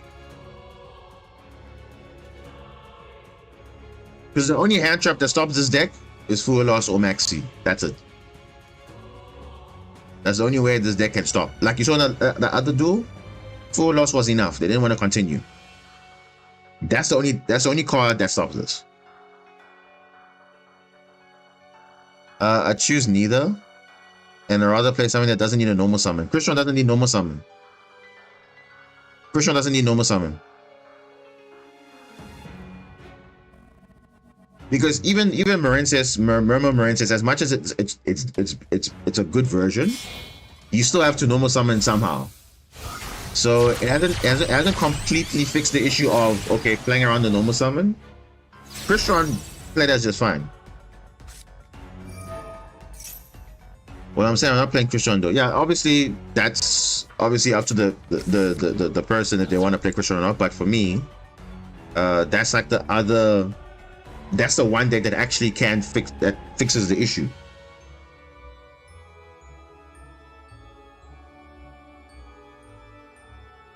Because that's how they design their cards. They don't really care. Even if you do normal summon, you're not doing anything on the field with that card anyway. So it's like, oh, bro, what? Bro, are you? Is this game like trolling or what? Like, why is Maxi only showing up now? Can someone tell me why that is the case? Like, why? Oh, that's so stupid, bro. Bro, what even is this, bro? Like, this feels like the guy literally has a custom hand, bro. But look at that. 2 Apollo negates. It's Masquerade into SP. That's literally 2 negates in 1. Desiree is also 2 negates, so it's like 6. That's 6 arrests on its own. Then there's probably hand traps here, and then there's Promethean. It's like way too many draws. How do I play this board out? How do I play it out? How? Because this will eat up the 2 disruptions in Ron Adrian and Shadow Squad.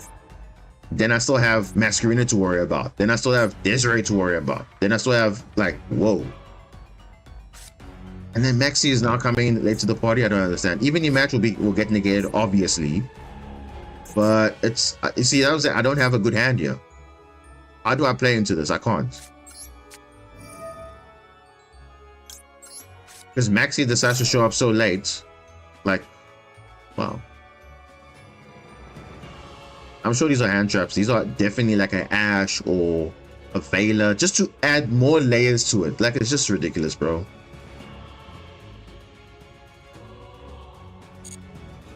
Oh, you're not negating?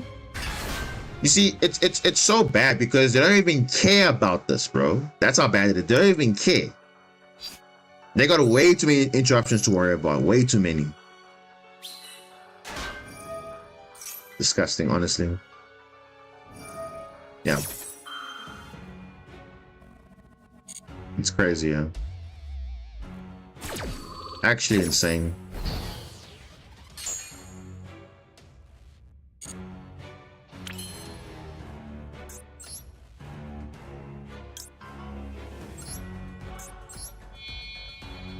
See, even making Crystal Heart doesn't do anything here because you still got Masquerina, you still got this. It's like, no, bro, I don't know. But you know what? Let me just force things out as far as possible. But it's not gonna make a difference though. It's not.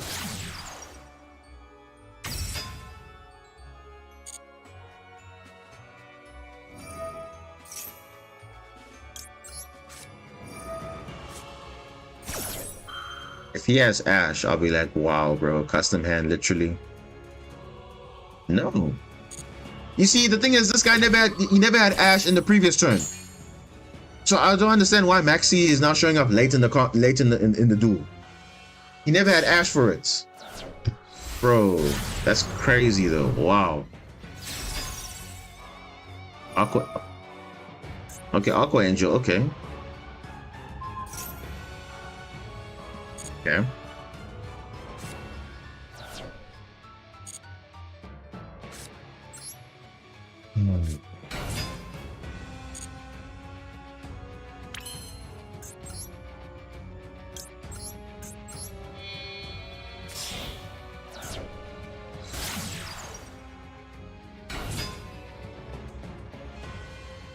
Yeah, I want to look at your hand and see what you have. I can't say no to that. I'd rather get this negated.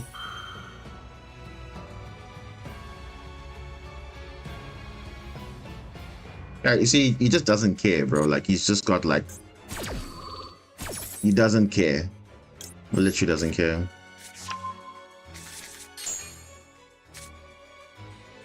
Look at that, cross out and another Diabell star for follow up. That's just.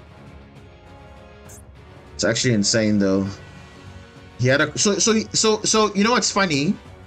He actually had an answer to Maxi. He had crossouts. So it actually didn't even matter actually. Like he had the perfect hand, literally. Oh my gosh, that's disgusting, bro. Really? That is disgusting, honestly. Very, very disgusting. Wow.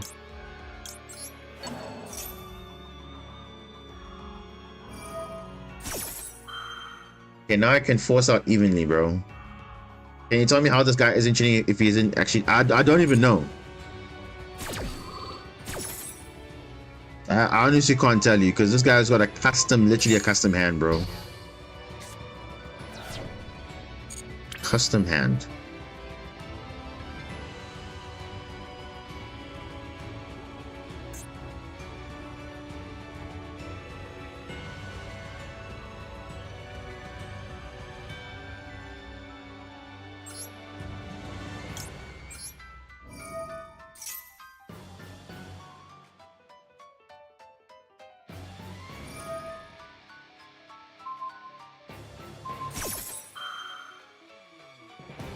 But why though?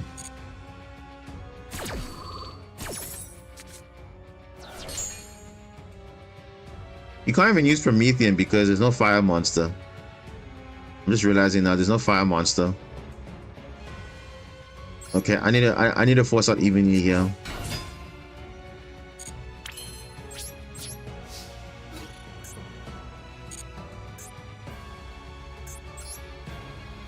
Because also you can't use Linkaribo because there's no level 1 fire or level 1 monster.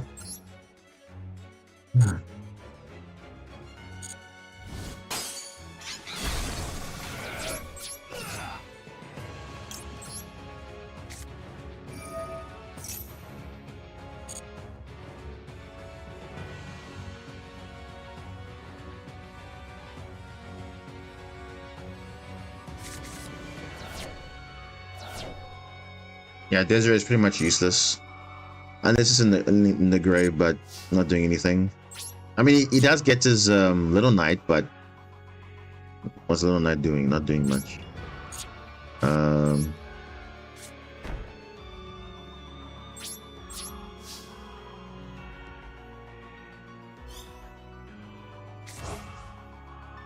put this here.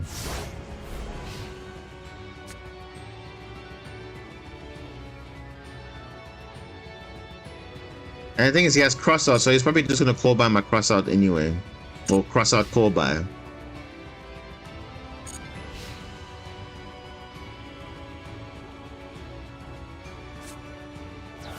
Oh, bro. But what are the odds of that? He drew original Sinful Spoils. Wow. Wow. Wow.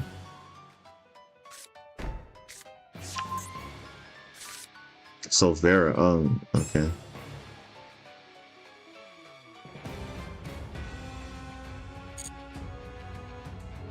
I found a new glitch where I can call by cross out. What, really? He's got no plays. He's got no plays.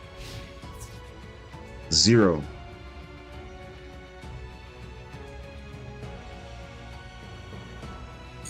I see if I, bro.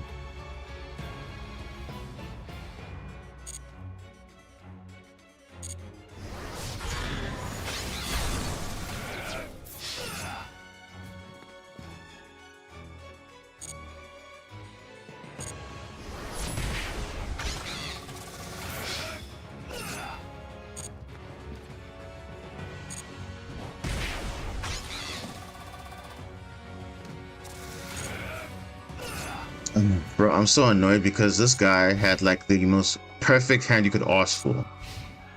And yet he does nothing after that because of course this deck is obviously just like Mermail, a lot of gas, but after that, if the follow-up is gone, infantry, not ideal. Dude. Yeah, I think we just got the wrong card combination. I mean, there was literally a chance, but it's just, again, if you have the right cards, because they use literally everything.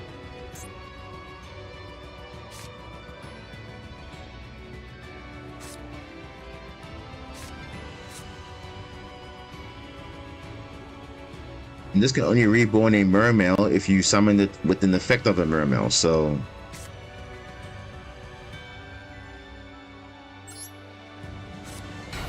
Oh, that's so sad, bro. Oh, if I had a Poseidra, I would have been fine, literally. But no. The game decides to give me Maxi so late, which I actually could just literally would have shut down his entire turn would have been shut down if I just had the Maxi resolve earlier, because he had nothing. But he had cross out for it, so it's like, what are the odds of that?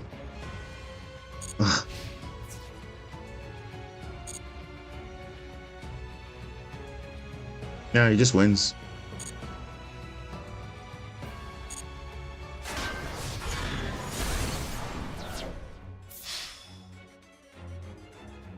And that's why Snake Eye got hit.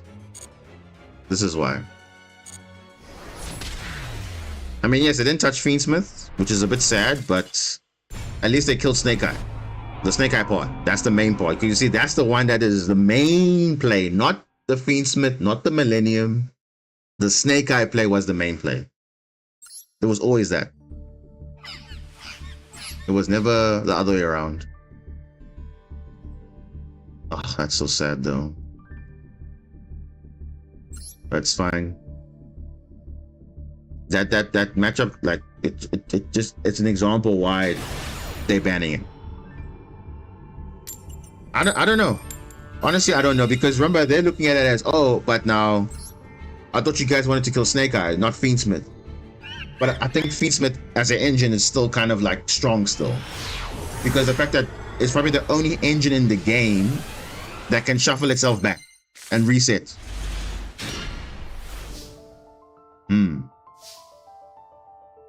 This is a very good hand because you have Marenses plays with these two, and we have Mermail. Obviously gonna go Mermail first, but yeah, this is a good hand. I like this.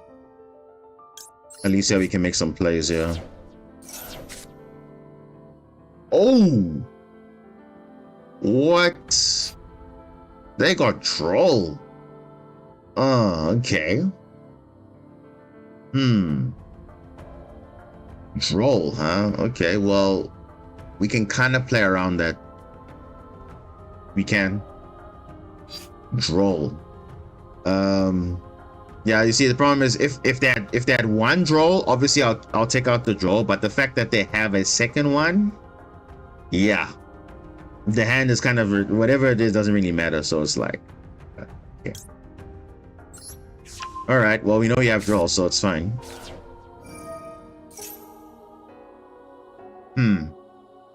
Because I can play around it actually. I'm not even gonna use, yeah, actually no. I'm actually gonna play around it.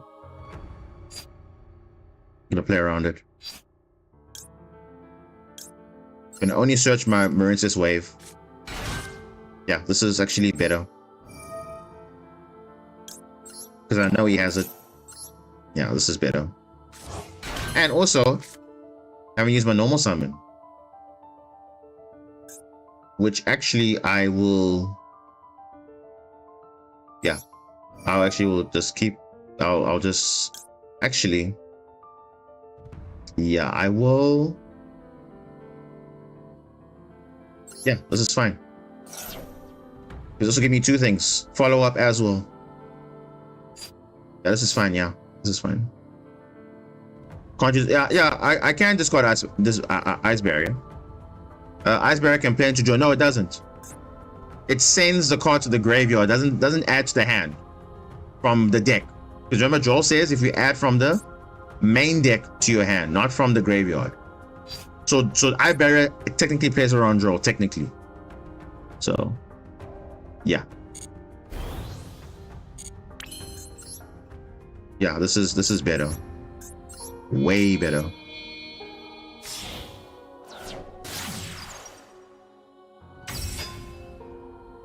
Yeah, this is fine.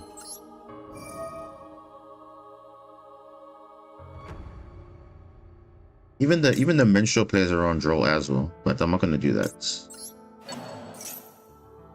I'm going to just normal summon or spawn summon whatever, and then just normal summon this, and then we're gonna go for Coral Triangle, search for wave. He draws me, but I already have my combo already done. You see?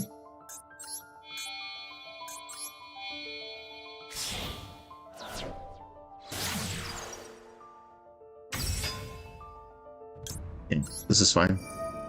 Because I have the discard for Mandarin, and worst case, if I didn't have that, I had the Ice Barrier to get me another water monster back anyway. So it's the same, and I can even get Shadow Squad back in my hand if I wanted to. But I think I'll search for Presidra next turn. So the only thing we don't have, unfortunately, is we don't have that other Link monster that obviously for the follow-up, but it's fine. It's okay. Oh, actually, no. Should I do that? I think I should. Maybe I should have done that, actually. I should realize that now, but it's fine. It's okay. I said we'll have Presidra, so it's like not a bad thing, actually.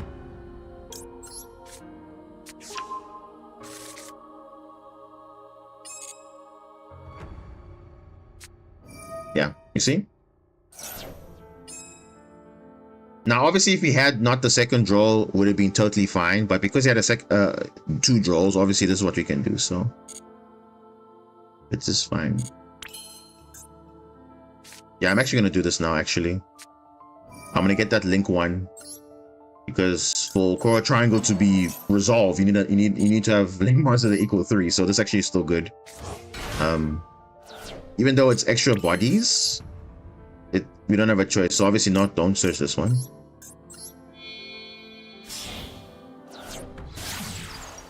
I mean, the hand is pretty decent also, but yeah, this is the best we can do. Yeah, so this actually works out fine because I can actually now search Presidra. So next turn is guaranteed follow-up. Yeah, this is fine. I think this is the way to go. Yo, and I still have this as well? No, it's fine. This is way too much. I don't need to do too many things. This is one. I see. I need to. Oh, you know what I'm gonna do? I'm actually gonna get rid of this.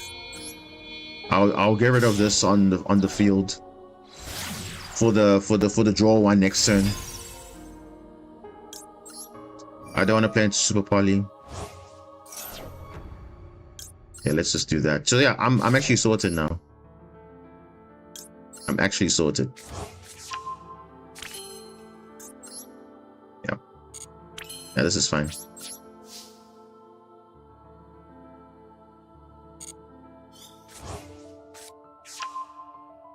So you see, hand knowledge is so good there because now we actually played around draw, yeah.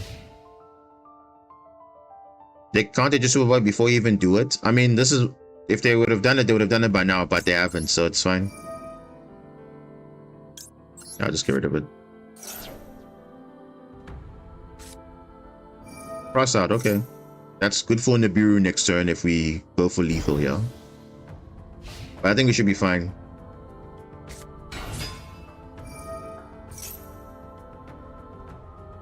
No. Exactly, but let's be honest, no one really plays Lava Golem now. Like, it's not a good card because remember, again, Lava Golem has a drawback where you can't normal summon, so you don't want that to happen. What is this? Sprite. You know what? You know what? As much as I want to wait for Gigantic, the thing is, if Sprite carrots on the field, I can't use Wave, so I might as well use this now. He would have to actually use Goddess to actually like clear the field.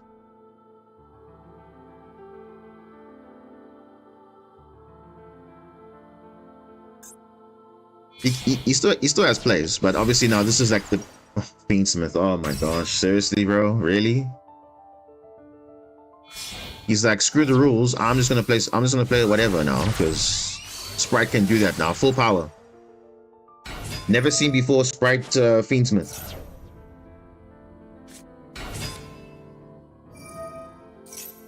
Yeah, nice one.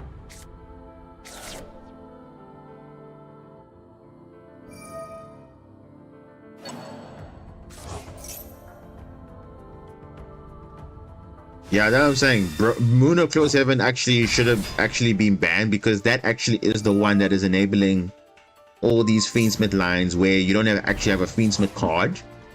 Other than that's not a Light Fiend, but if you ban Moon of Close Heaven, it means that only Light Fiend decks can play it, which is fine. Because before it was Beatrice, now the problem, but now actually Moon is a real problem. But yeah, like you said, it's giving them UR material. People are spending, they spend money on it, so it's like, all right, well, you know, they'll be greedy as much as they want to be, but I mean, it's not good for the game if everyone's just spamming two bodies or equals Moon of Close Heaven equals Fiendsmith. Yeah, it's always been a problem, yeah. I don't think they're gonna ban it. The same way Sprite Elf is a problem, they're not gonna ban it because then that means they have to unban Totally Awesome, so it's a trade-off. Bro, there's no way this guy hard drew the Sprite starter. No way. He already had it. Wow.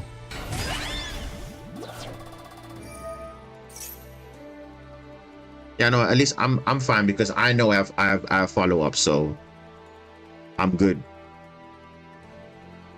So Minstrel, so that was the Minstrel Shadow Squad combo line playing around draw, basically.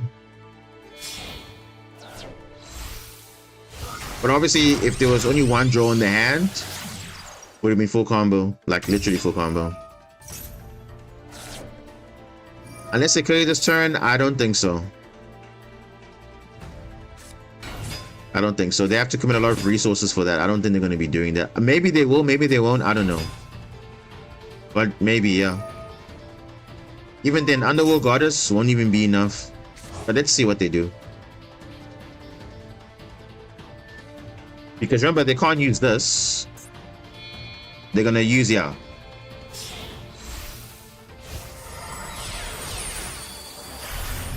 Yeah, good thing I negated the Sprite, the Sprite Jet, because Sprite Jet would have gotten the Sprite, what's it, Sprite, what's it called that does the boost? The Sprite Gamma Burst or something like that? Gamma Bursts?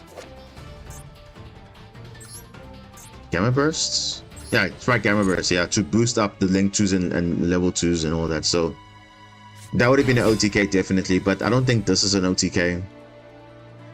I don't think so. Unless he has the Sprite Gamma Burst already, which is like, wow, God tier, but nah, I don't think he has. He's rather setting up for next turn.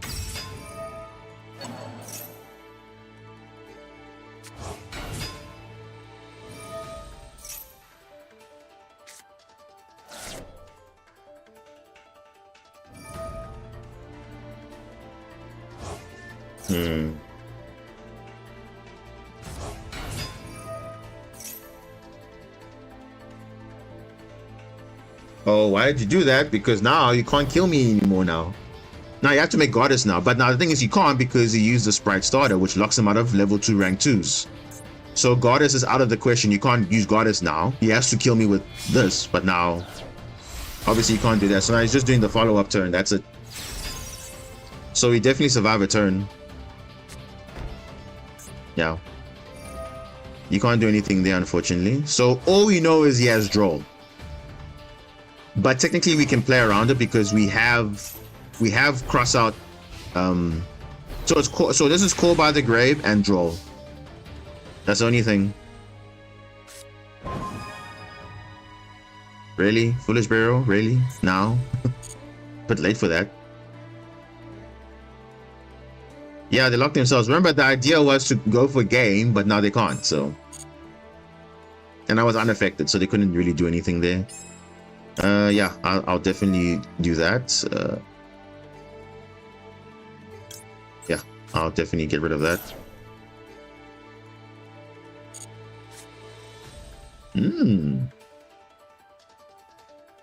Exactly, that's the thing I'm wondering now, like why?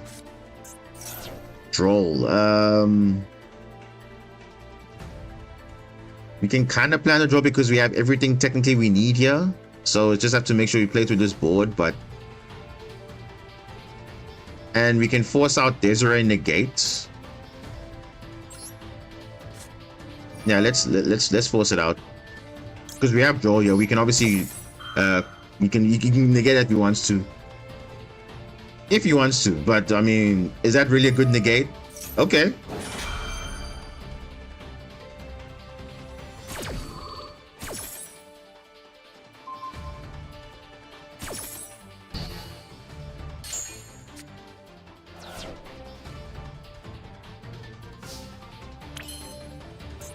Now we have options. So for this barrel, what are we sending here? Like what do we need to send? Maybe the field spell, maybe? But yeah. Okay. So we know there's Call by the Grave here. So what I want to do is that I want to kind of bait that out. Because if he knows how it works, then yeah. But also the Sprite Red as well.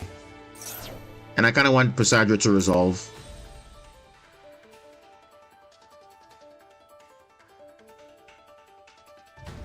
Because he has to tribute something. But then there's no monster, so you can't reborn it immediately. So that's kind of like the trick also.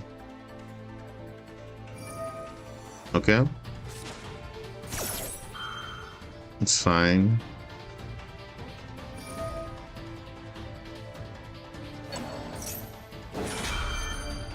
And there's Sprite Carrot. Okay, so it's the only thing the spell trap negate. That's actually fine. So we can force that out again, I think.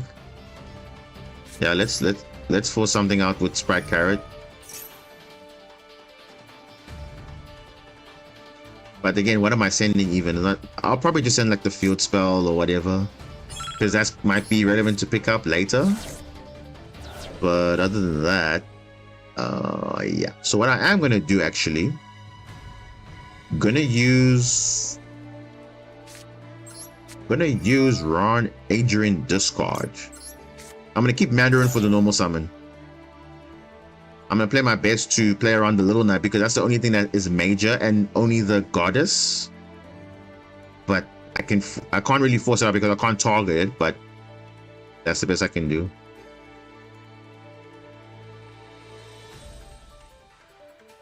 mean, under time as well.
Of course.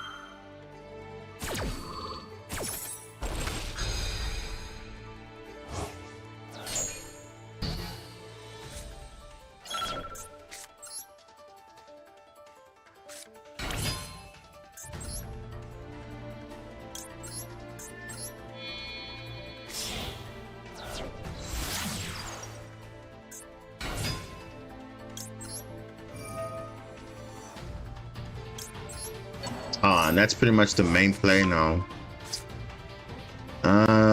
Yeah, unfortunately, what can you do, right?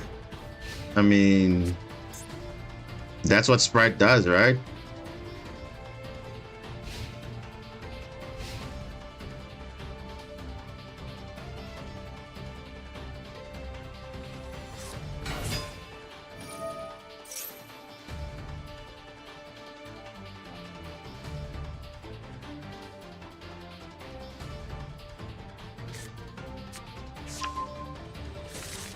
Yeah, this is literally GG, bro. Like that's the thing. You give a deck that was once tier 0 full power. Of course, they're gonna have a lot of resilience and all that. But I mean, look at that. If Queensmith was not there, I think would have had a chance. But of course, that extra negate because we couldn't search anything. So that's why I couldn't even go for the Sea Angel because you can't search. And it's like your option obviously negate with Desiree, but what can you do? And Masquerina, they just turn it into a goddess, is like, because that's all they can do, so. Yeah. They don't want to limit archetypes, but I mean, that's what they do, right? And that's why Tillerman cannot go back to unlimited. They can't. Because imagine now if Tillerman's had their full power, it would just be even more broken. Not taking into account Fiendsmith will be existing and all that. No, it would just be bad.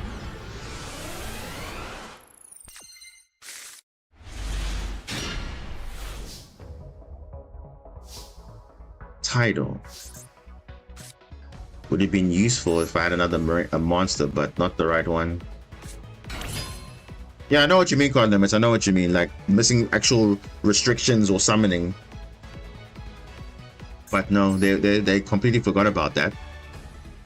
So.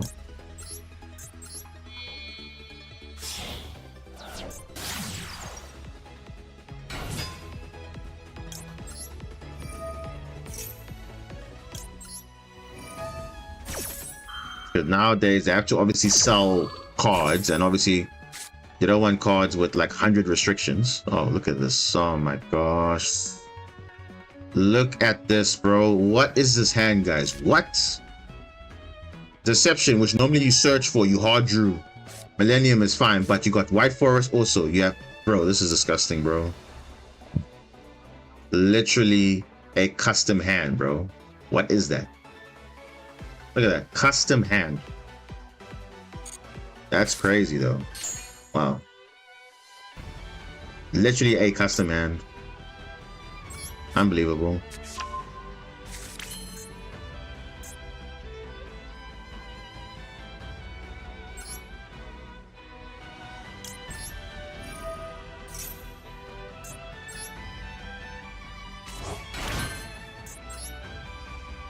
Yeah, I definitely need to get 2 Marins's waves, because obviously now this guy has like a lot of stuff.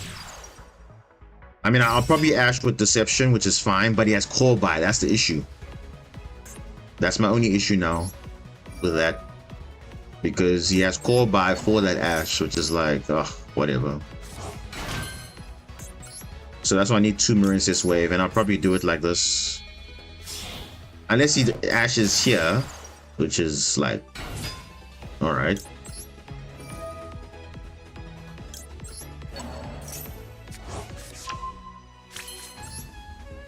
Now this would be the only way to send a, you know, actual card. Yeah, your Ash, yeah. So now he has more reason to call by, which is like, whatever. It's fine. At least now I can search 2 wave. That was kind of like the main objective.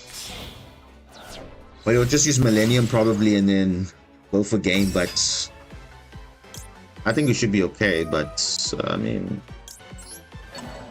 would have been a little bit better if we had like, you know, extra layer of protection, but that's fine.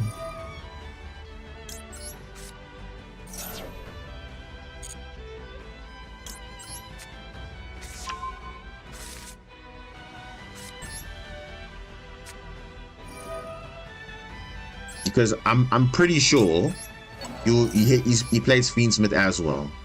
So this is like even just like the tip of the iceberg. Okay, I stop White Forest, okay. He can still go Azamina, and then he can go into Fiendsmith from there. So either way, it's like there's a lot of things going on for him.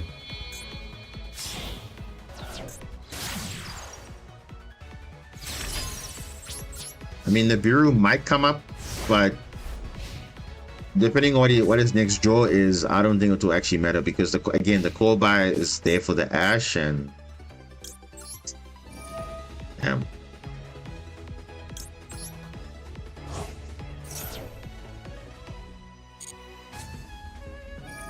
The Sidra not going to be that useful if we can survive the turn, but I don't think so. Yeah.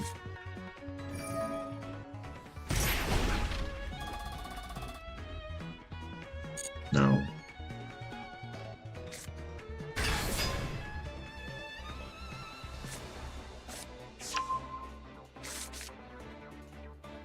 If he didn't open any Millennium, if he didn't open any White Forest card, I would actually Ash the Golem.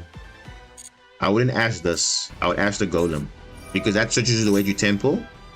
Because now he has to put Ash in the back row, which he, I don't, oh, we put the Sylvia. I don't know what he's gonna do. We'll see. But because he has Call By, I don't know what he will do. But this would be a good Ash point here if he didn't have it.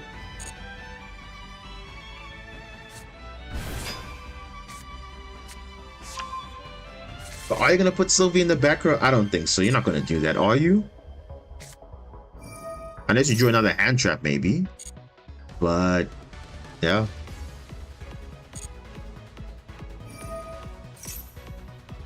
Oh, you will. Yeah, you actually will. That's interesting. Yeah, it's fine. We'll just negate the Doom Dragon, obviously, and then you'll probably go Fiendsmith combo. So okay, I see what he's gonna do. Yeah, this is fine. He's playing into Nibiru though. That's the only thing, but that's fine. We'll be able to deal with that, I think. Yeah, and Call By probably for the Ash. He's saving it. It's okay. It's gonna happen. But Nibiru, you can't do anything about, because summon number 4 is gonna be Azamina. But he has to tribute a monster, and is he gonna really tribute one of the monsters? I don't think so. Don't think so.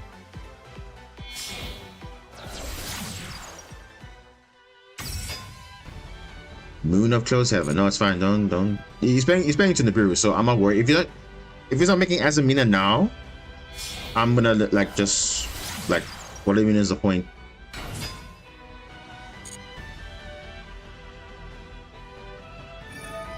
Yeah.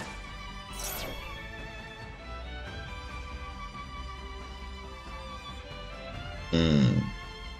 No, it's fine. I'll hold on Ash because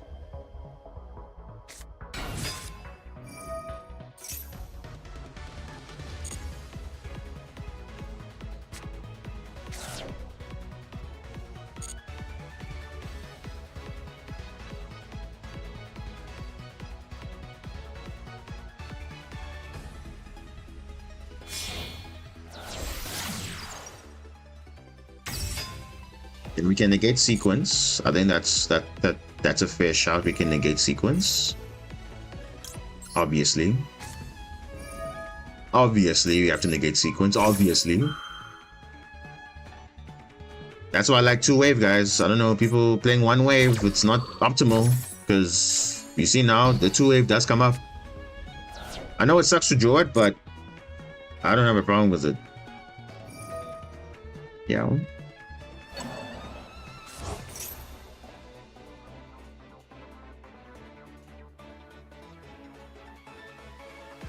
Yeah, I think this is...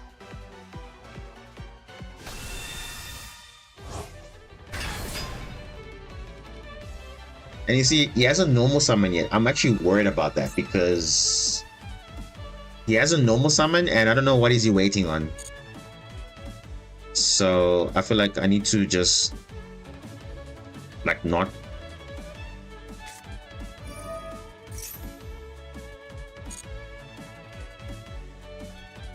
Because right now my board is kind of fine actually, so I can force out the core buy. Yeah, I can force that out, and then I mean whatever the field is actually not going to be that impactful, so it's actually like fine, unless this normal summon is like god tier. But yeah, I don't know. It's like,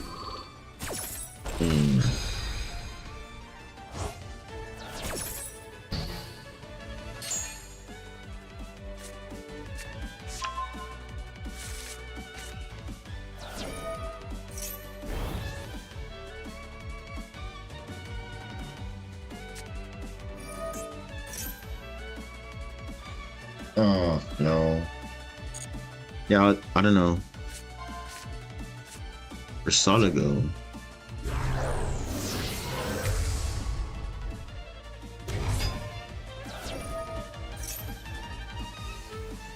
No point nibbing here because you can just shuffle it back from the graveyard anyway.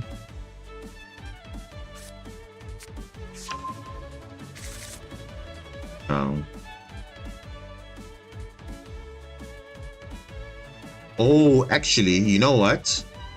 I'm actually gonna wait for when he activates the Halo Azamina, because it says you target the monster you control, you shuffle it into the deck, but if you don't shuffle it, you don't add it back. So it's actually, I'm gonna wait till when he activates the Halo Azamina, then I'm gonna Nibiru there. I'm gonna wait for that. The Bellstar now. Okay.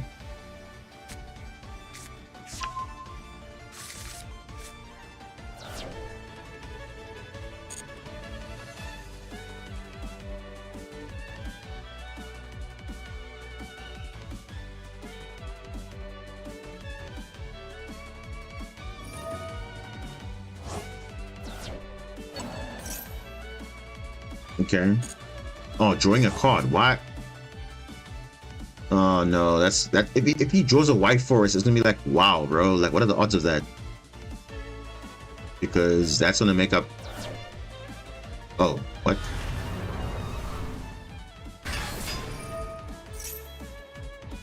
Okay. Yeah, I think I'm gonna wait for the Holo Azamina because that would be like a very good Nibiru point. Yeah, this one just summons a monster state down, doesn't really matter, it's fine. Doesn't affect link monsters, so it's like, okay. No, bro, dude, what are the odds of that? He opened a, he drew a Sylvie, that is so, bro. No. You see, that's a problem because now if he controls an illusion or spellcaster, which is the Azamina's illusion, the spellcaster, he can just do that. Oh, that is so bad. Literally so bad. That's so bad. Now to kind of like allow him to do combo a little bit. But now he can kind of play through Nib a little bit. Oh, that's so messed up, bro.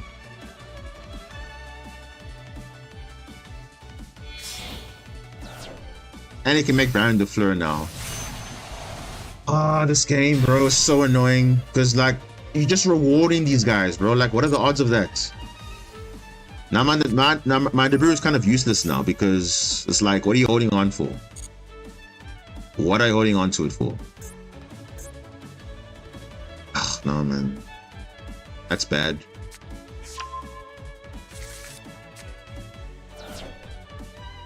No, man, game, you can't reward this guy, bro. There's no way, bro. There's no way. You see, this is exactly what I wanted to worry about, that. But now he's got Baron de Fleur now. Oh, dude. That was the whole point. Was to wait for him to use that and then I shuffle everything. But now... Or tribute everything, but... Bro. This game cannot be any wrong. The shuffler, bro, is so weird. Of course this guy gets rewarded, dude. Of course. Because the wanted cards, for some reason, don't have that effect that normally says, oh, you're going to use one effect, and then that's it. But no, you can still extend. And he had a normal summon. That whole time he had not normal summon, which is always risky when you Nibiru. If you have a normal summon, Nibiru is kind of like not good. Oh, no, man. This game is so bad.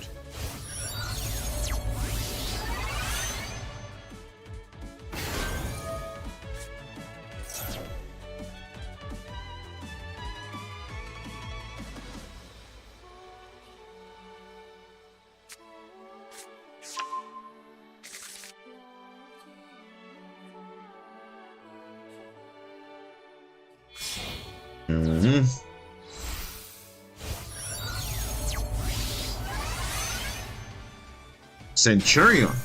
What? What? Oh gosh, bro, seriously? Like, what is this though? What is this? What? All because of him drawing a Sylvie, that's why. That's all. Other than that, I knew exactly what his hand was. And, no, bro.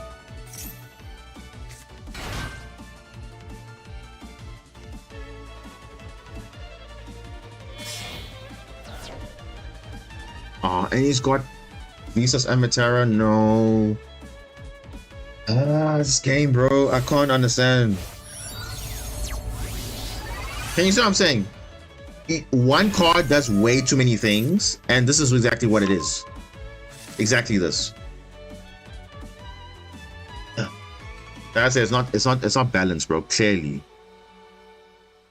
it's not balanced at all.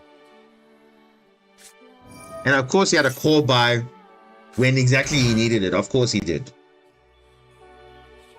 Oh, whatever, bro. It's so messed up.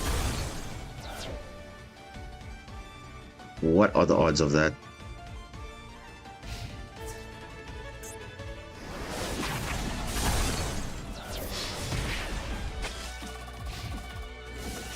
Now, question for the opponent: why are you putting this in defense? Someone asked why. Why put this in defense? Oh, some players, bro. I don't understand.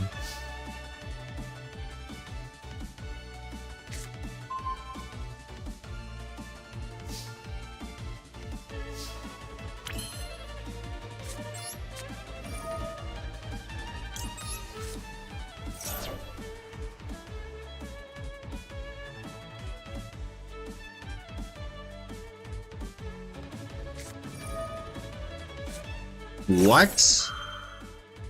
He's actually playing the True Awakening. Wow. He's actually playing it. Oh no, this guy's like the best player of all time. Clearly, bro. Clearly. Wow.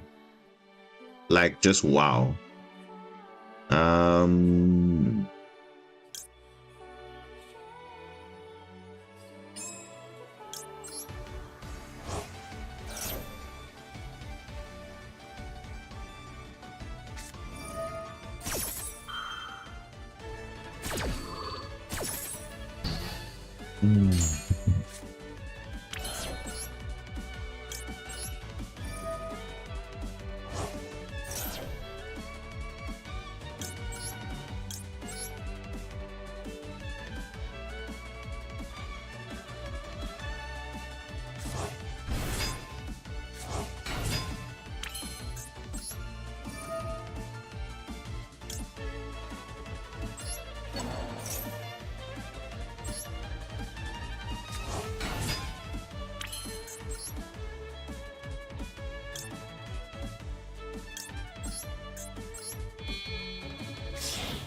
I don't think this guy has time because he was doing way too much in his turn. So I feel like he has no time left. I think he's not even activating Lacrima anymore because I don't think he has time.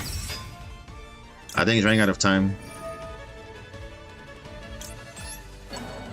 Yeah, I don't think he has time. Yeah, I don't think he has time. No, I don't think he has time.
It kind of doesn't matter what you do now. It doesn't really matter. Yeah, it doesn't matter. I can destroy it anyway. Doesn't matter. Whatever you summon, it doesn't matter, bro.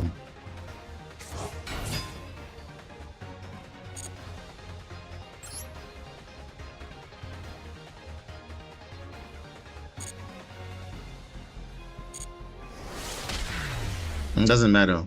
Like, cause I serve Zelentis pop too. But bro, imagine, bro, like the guy literally had like extra combo because of one specific card. I don't understand why. That is so messed up, bro. That's messed up. But literally, he had White Forest, he had Fiendsmith, Centurion, even. to get so we played through so many things. The Baron de Fleur.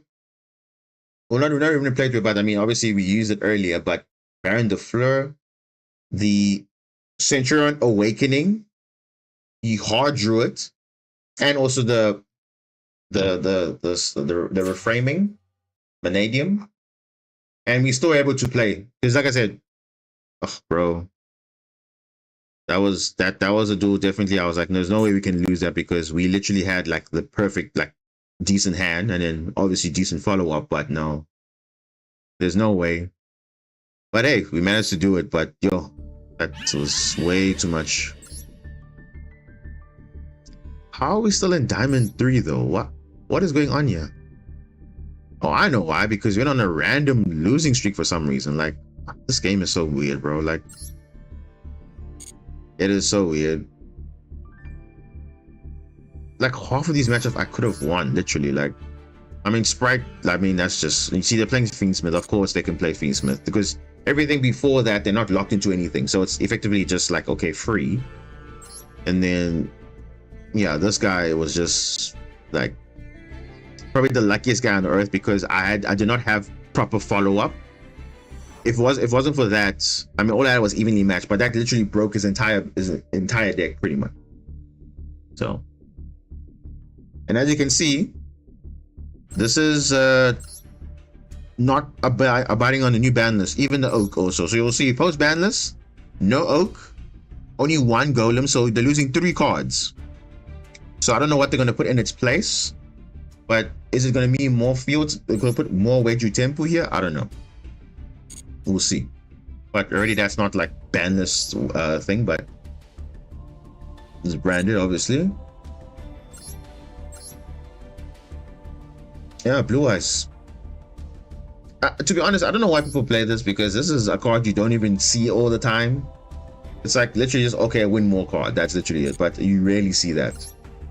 So even me, if I play pros, I don't even touch that. Memento, yeah, they opened they had the custom hand also, and it's like, what can you do?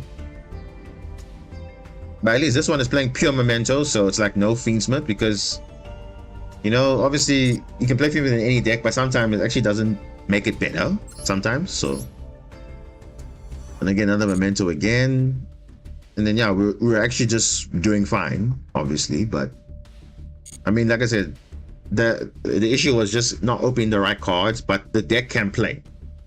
You saw Tidal came in nicely there, you know, at the end, you know, bailing out interruption. And obviously Coral Triangle, once it resolves, you pretty much win the game on the spot. So yeah, not bad, not bad. So where do we go from here? Let me see, where do we go from here? Because I think I'm going to stream again later on. Then I'll decide whether I'm going to, you know, play Christian or Mermail. So we play a bit of both. But obviously you guys can see the difference in terms of like, you know, which one has more room for like non-engine per se. It's actually Christian because Christian doesn't play with a lot of cards. Whereas Mermail, because the engine is quite heavy, you don't have room for a lot of non-engine, so you can't play cards like Millennium and so on. And also the restriction of Marincess obviously is kind of holding the thing back, because if it didn't have such restrictions, you could obviously use other stuff beforehand, which would have been like way better. So it's like, yeah, what can you do? So ultimately it's the same thing. So, but yeah, I think it's fine. I think it's fine. I think we'll just have to see how we go from there. But otherwise, yeah, I think we can end it here. I think we did a pretty long stream, I think. So it shouldn't be that bad. Yeah, not bad at all. Not bad. So honestly, I think we can call it a day. I'm probably gonna rest up, obviously. And obviously pick it up again later. But I think we should at least get to Diamond 2 or Diamond 1 at least, and then we can say, no, what, we're pretty much on the verge of entering Master Rank at least. But yeah, so it's okay. I think we did a good job, and yeah, Again, I do apologize for that a little bit of a hiccup with the stream earlier, but because like I said, I've been having some technical issues. But yeah, like I said, once you change the setup, there's always some stuff that happens. So I'll try my best to minimize that. But also, out of interest, obviously, this is obviously my main thing is like Yu-Gi-Oh, obviously, but I am planning to like maybe stream in the future like other games. It'll be like a separate playlist and everything, but I think that will be quite nice because I do have some stuff I do want. I do play not just Master Duel only, but I feel like there are stuff I do want to like stream a bit, and then we can have like actual like chatting as well and like just get something going. But obviously Master Duel sometimes it can get very stressful. Like you actually literally focus like 90% of the time and you can't really interact with chat, so it's like it's a bit hard, but you manage. And yeah, we'll just see how it goes from there. But for now, I appreciate everyone for sticking around. And yeah, I'll probably get some sleep in, and then later on in a few hours, literally like maybe try be like a bit earlier than usual. Because like I said, I did try earlier, but it didn't work. So hopefully next time it will work. I'll push for an early stream, but yeah, around about the same time. So it's about just over 4 hours, not bad. So, but that is a bit late for me because now it's almost 6 a.m. for me now, which normally is like, hey, by now I should be like in bed. So even though it's a weekend, but I do have other things planned. So it's like, yeah, my morning's gonna be messed up a bit, but that's totally fine. So I'll try to do it a bit earlier so that at least I can make up for it. So yeah, thanks everyone for sticking around. Hope you guys enjoyed the gameplay. Obviously, I mean, Christian is a good deck, of course, but Memo also just as good as well if you can push through, which you can. So yeah, Diamond Boss signing out. I'll see you guys on the next stream. Cheers.